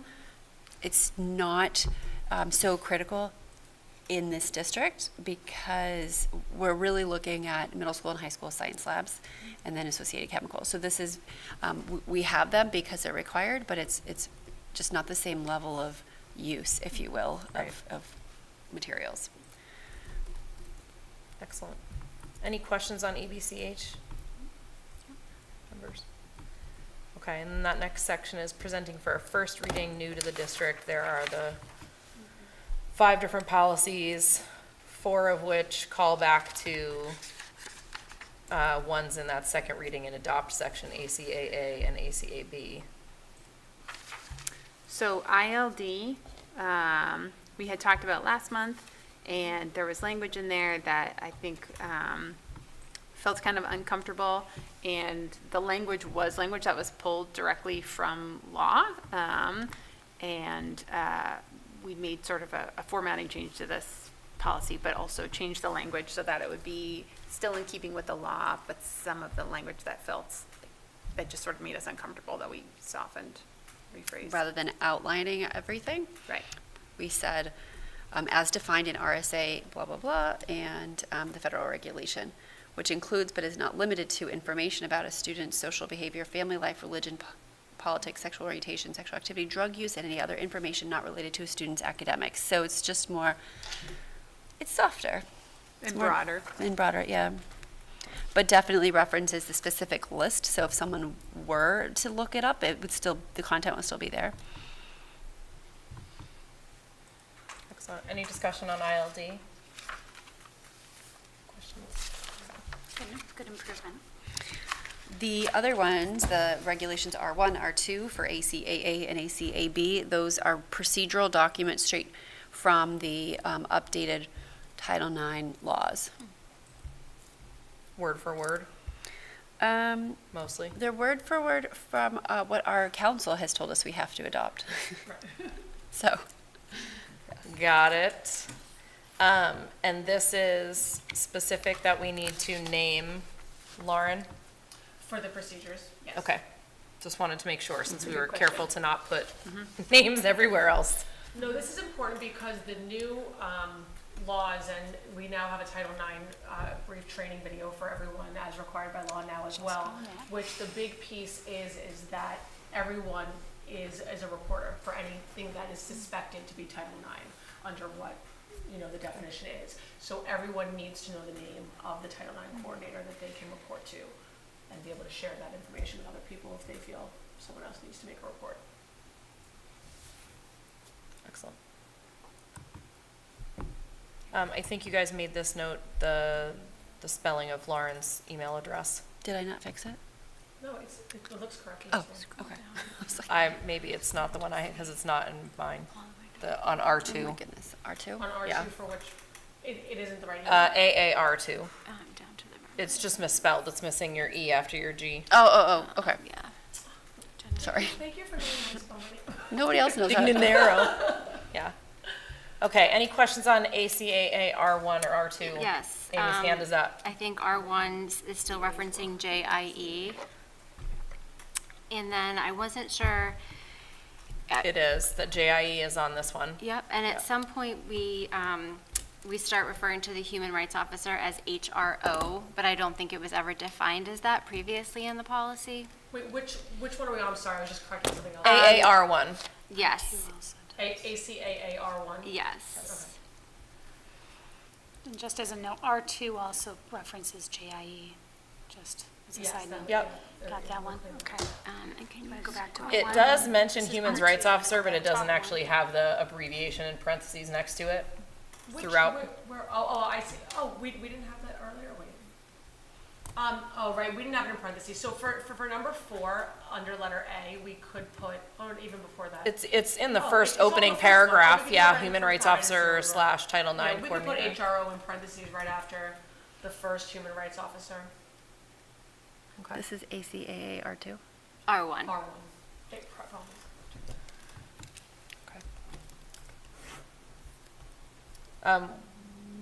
Yeah. It's right in the third paragraph of the Okay. policy. And it's in the R2 as well. Okay. Good catch, Amy. Put 'em in all of them.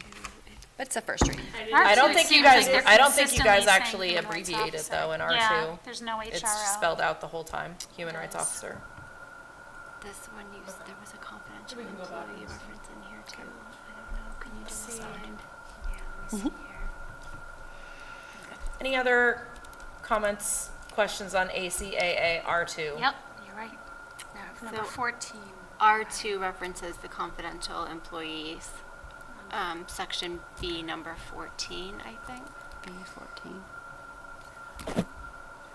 or C. Section B, Yeah, yeah. the processing of complaints, number 14. And I just had a general question about, I guess, both of these. What if the human resource officer or the Title IX individual is the quote-unquote like respondent, is the person that is being, has alleged, Accused. yes, exactly, for lack of a better word. Does it outline, is there an alternative path if that's the person that is alleged to have discriminated? It would likely be the superintendent or someone above, and if it's the highest level person would go to the board. Okay, And I is that believe it outlined is. in there? I'm 99% Okay. sure it is. I need to find it. Okay, I was looking and it wasn't clear, but I did not spend a ton of time. It's been clear in my training. Yes, okay. But I will find out if it's in here somewhere. It's probably in the procedures one, which are really long, so it's probably Right. in those. But I will find it. Okay, thank you.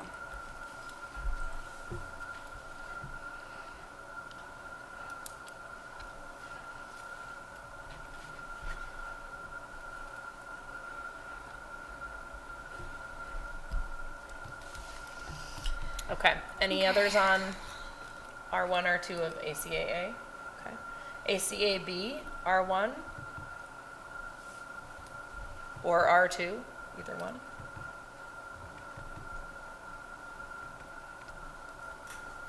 Do you have any extra comments on those? Just, these are just new, correct? First reading? I don't have any other like super exciting comments about them. First readings, right, in reference to Title IX changes. Can I jump in and refer back to Amy's question? Absolutely.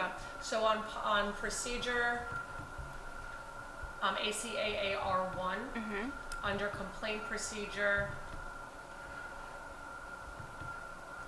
No, I didn't just lose it, I scrolled, wait, I'm so sorry. Yeah, okay. It's number 4, Yeah. under B, complaint handling and investigation. Okay. This is probably the closest that we come to your question. So the complaint will be investigated by a trained internal or external individual designated by the superintendent and the human rights officer, Title IX coordinator. Any complaint about an employee who holds a supervisory position shall be investigated by a person who is not subject to that supervisor's authority. Any complaint by the superintendent should be submitted to the board chair, who should consult with legal counsel. So what this means, and it would apply to the Title IX coordinator, there could be another assigned investigator. So the superintendent can assign outside an external investigator. They can investigate themselves if it's someone in that capacity. So that would. But the complaint still goes to, The complaint could go. Really, the complaint could go to anybody.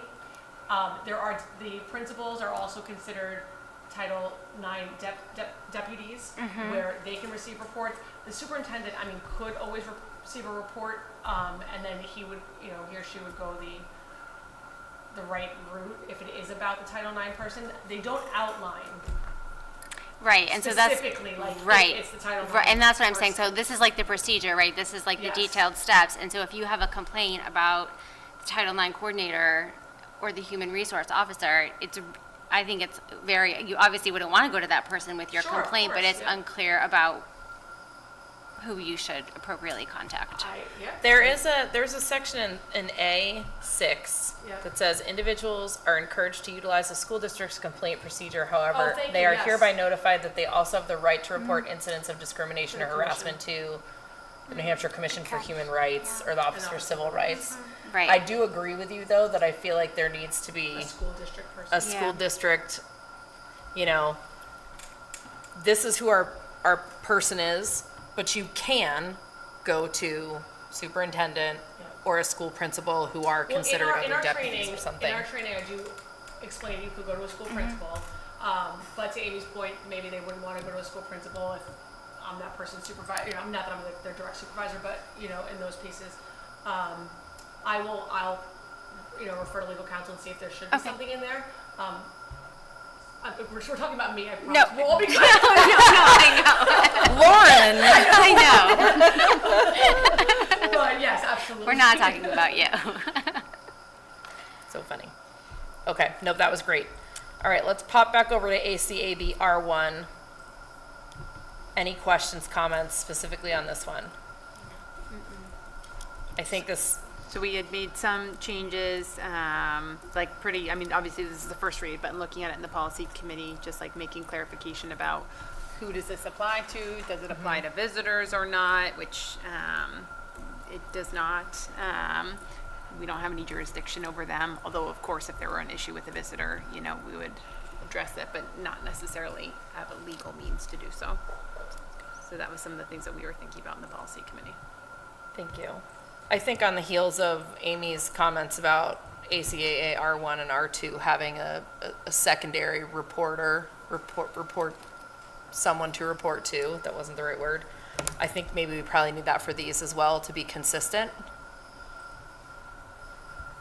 Do you feel the Yes, yeah, same, typically Amy? they I would know that probably was, apply to all. okay. Yep. Just wanted to make sure. Yep. So we can find out Yep. from legal how to put that in for best use. All right, any others on that batch of first reading? All right, moving on to JLCC, which is the pediculosis or head lice policy. We had a discussion at our last meeting. We had a parent come in and was asking about this, so the policy committee took that on for this month. So I'll hand to you, Jess, to Yep. talk on what changes you made for that. So this is the only policy with really major changes, and the major changes were the result of the National Association of School Nurses recommendations. So head lice do not pose a risk to the learning ability of students, although we all do feel actively grossed out by them, and it is a lot of work to manage it at home. And so we're trying to manage all of those pieces in this policy Those here. are legal terms, but. Yep. Grossed out I was by it. wondering about that. Did we Yeah. con- That's right. consult That's counsel on legal that one? counsel language. It's feeling kind of gross and itchy about it. So the challenge here, right, is that one of the things that we had talked about was managing notification to parents. And there was a question about, like, can you notify parents, you know, like send it obviously not identify a child, but send a message that says, hey, there's a case of head lice in your class. And the challenge that we ran into with that was, the National Association of School Nurses recommends pretty strongly against that. And that also, part of the reason for that is that we don't send notifications home when there are cases of other illnesses that do impact student learning. So we don't send a notification home to say, hey, a kid in your kids' class has the cold, or has a cold, or has strep throat, which are much more communicable than lice. In talking in the policy meeting about how lice are caught, they don't jump, they can only climb, which means either your heads have to be directly touching or you have to be sharing a hat. And so it really does require very close contact versus something like a cough, a cold, or strep, which you can catch across the room. So that was something that we did not add that into the policy, or that was a change. I think in the last version of this policy, it was a little bit vague if we were going to notify parents or not. Also, the National Association of School Nurses does not recommend doing like class-wide checks, in part because they are not very accurate. You can really miss if a kid has lice when they do have it, and then you have a false sense of security. But also you run into issues where if a kid does have lice and the school nurse is standing right there, how do you not make that a confidentiality issue that none of the other kids now know that the nurse has been in the room and identified that this kid right here has lice? We do keep in there that if a teacher, the nurse realizes that one student has lice, that they would check their sibling if they have a sibling, and if you do identify that a kid has lice, you would tell that student's parents. We do still have in here that if a student has live lice, we can't exclude kids from being in the classroom with lice. We are not able to do that. It's very strongly recommended against, right? But we can say that, once you have treatment, we are allowing you to return. So there's a little bit of like a gray area in the policy where we can't say we're excluding you, but also we are saying, please, you are welcome back once you have been treated. So that was a little bit of a tricky gap that we are trying to cover. And then we also added, the school nurse may offer extra help or information to families of children who are repeatedly or chronically infested. However, but to expand on that, the nurses developed like just lice information that's going home in newsletters. Yeah. So that will go out a few times a year. So, by the way, great work on all this. I don't know how you did all this in an hour meeting. It wasn't an hour. everything. I mean, I know it's hours outside of the meeting, many hours, so thank you. I guess it's just, I'm not clear, maybe it's not supposed to be clear. Sure. So if a kid does have live lice and they haven't been treated. So it's not very clear. It does identify live lice should be treated before returning. And it does say that with nits, you cannot exclude. Sure. So there's a difference between the nit and the live lice. Yes. And so it's excluding students from school is something that we don't take lightly. Yeah. But that's the gray area, the live lice.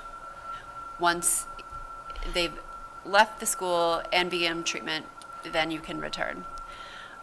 So do we exclude with live lice? So is it kind of like we are strongly encouraging you Yeah. to take care of this? I would say that's true, right? Because we can't Okay. exclude them. No, yeah. But Yeah. we do really want to say, please treat and then come back. Gotcha. And we also don't want to say that it's a particular type of treatment because there's a variety of treatment options. Sure. And we don't want to say there's only one. So it just says proper treatment as recommended by the school nurse. So that explanation brings kind of my observation to front.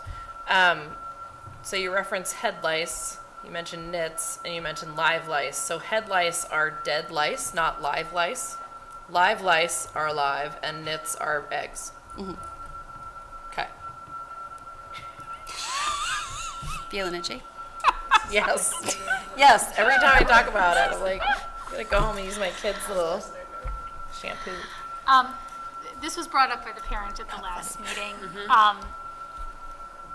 So as far as apart from the school, if say somebody contacts the room parent and says, hey, my kid has lice, let everybody know that they should check their kids.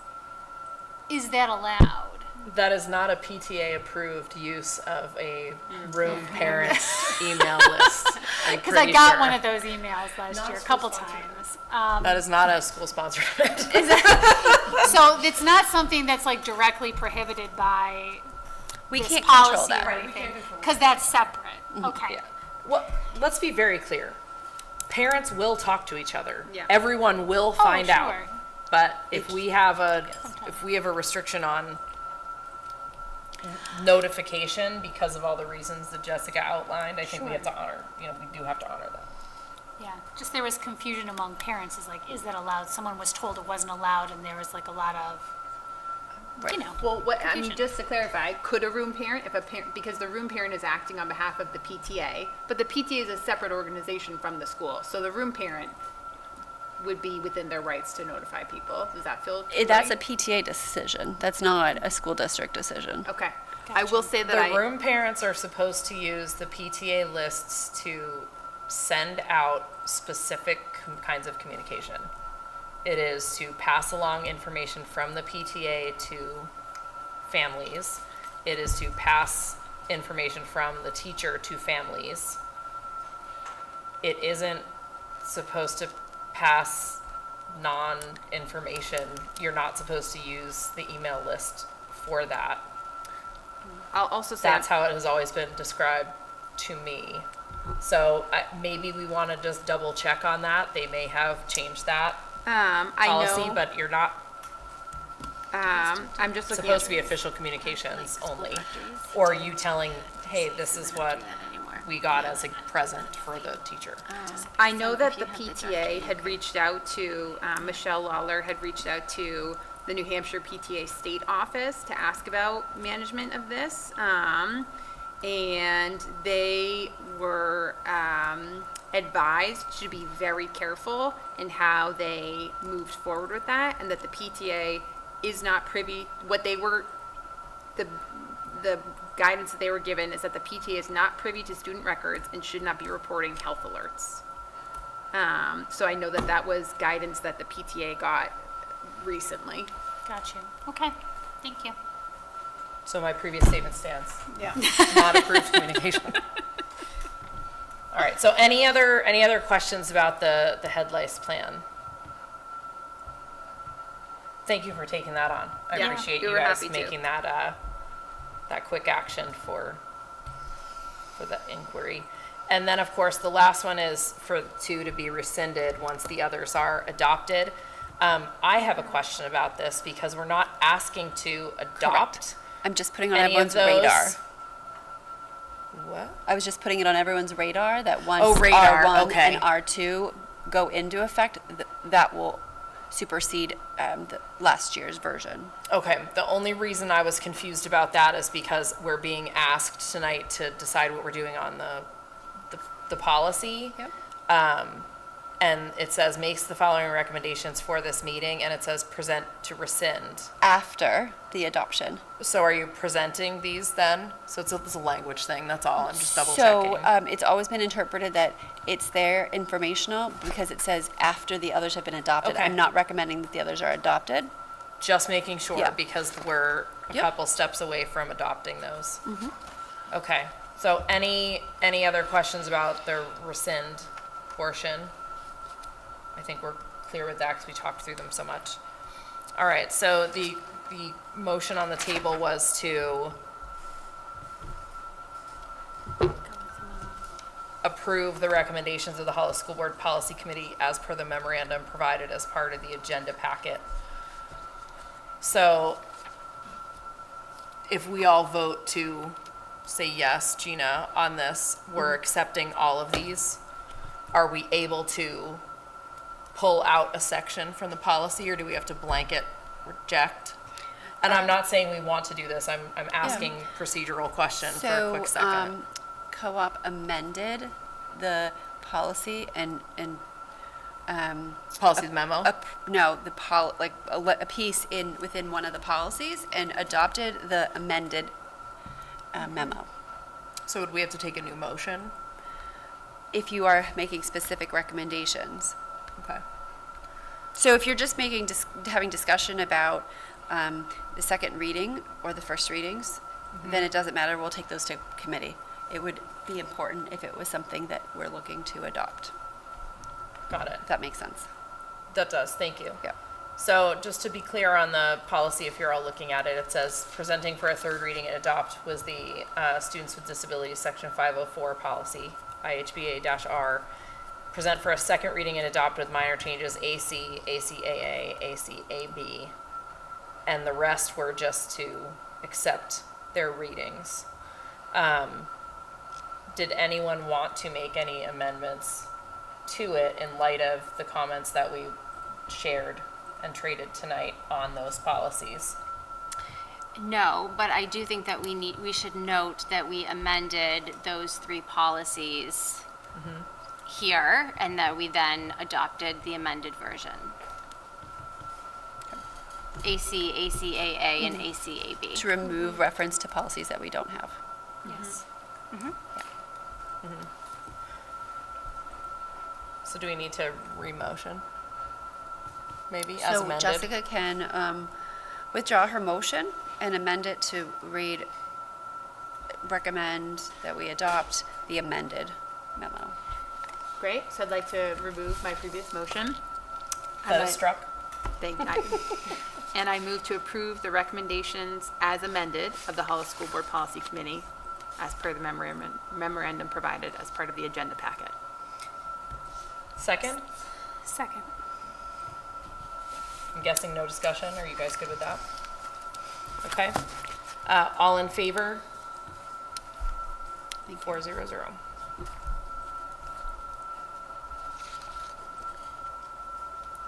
Thank you for your work on that. When I saw the number of attachments when I opened the thing, I was like, oh, we're having one of those meetings. And the fall policy memo update just came out. Mute that. So do we have a need for a non-public We do this not. evening? We do not have a need for a non-public. I will take a non-debatable motion then. I move to adjourn. Any seconds? Second. All those in favor? 400. Thanks, y'all.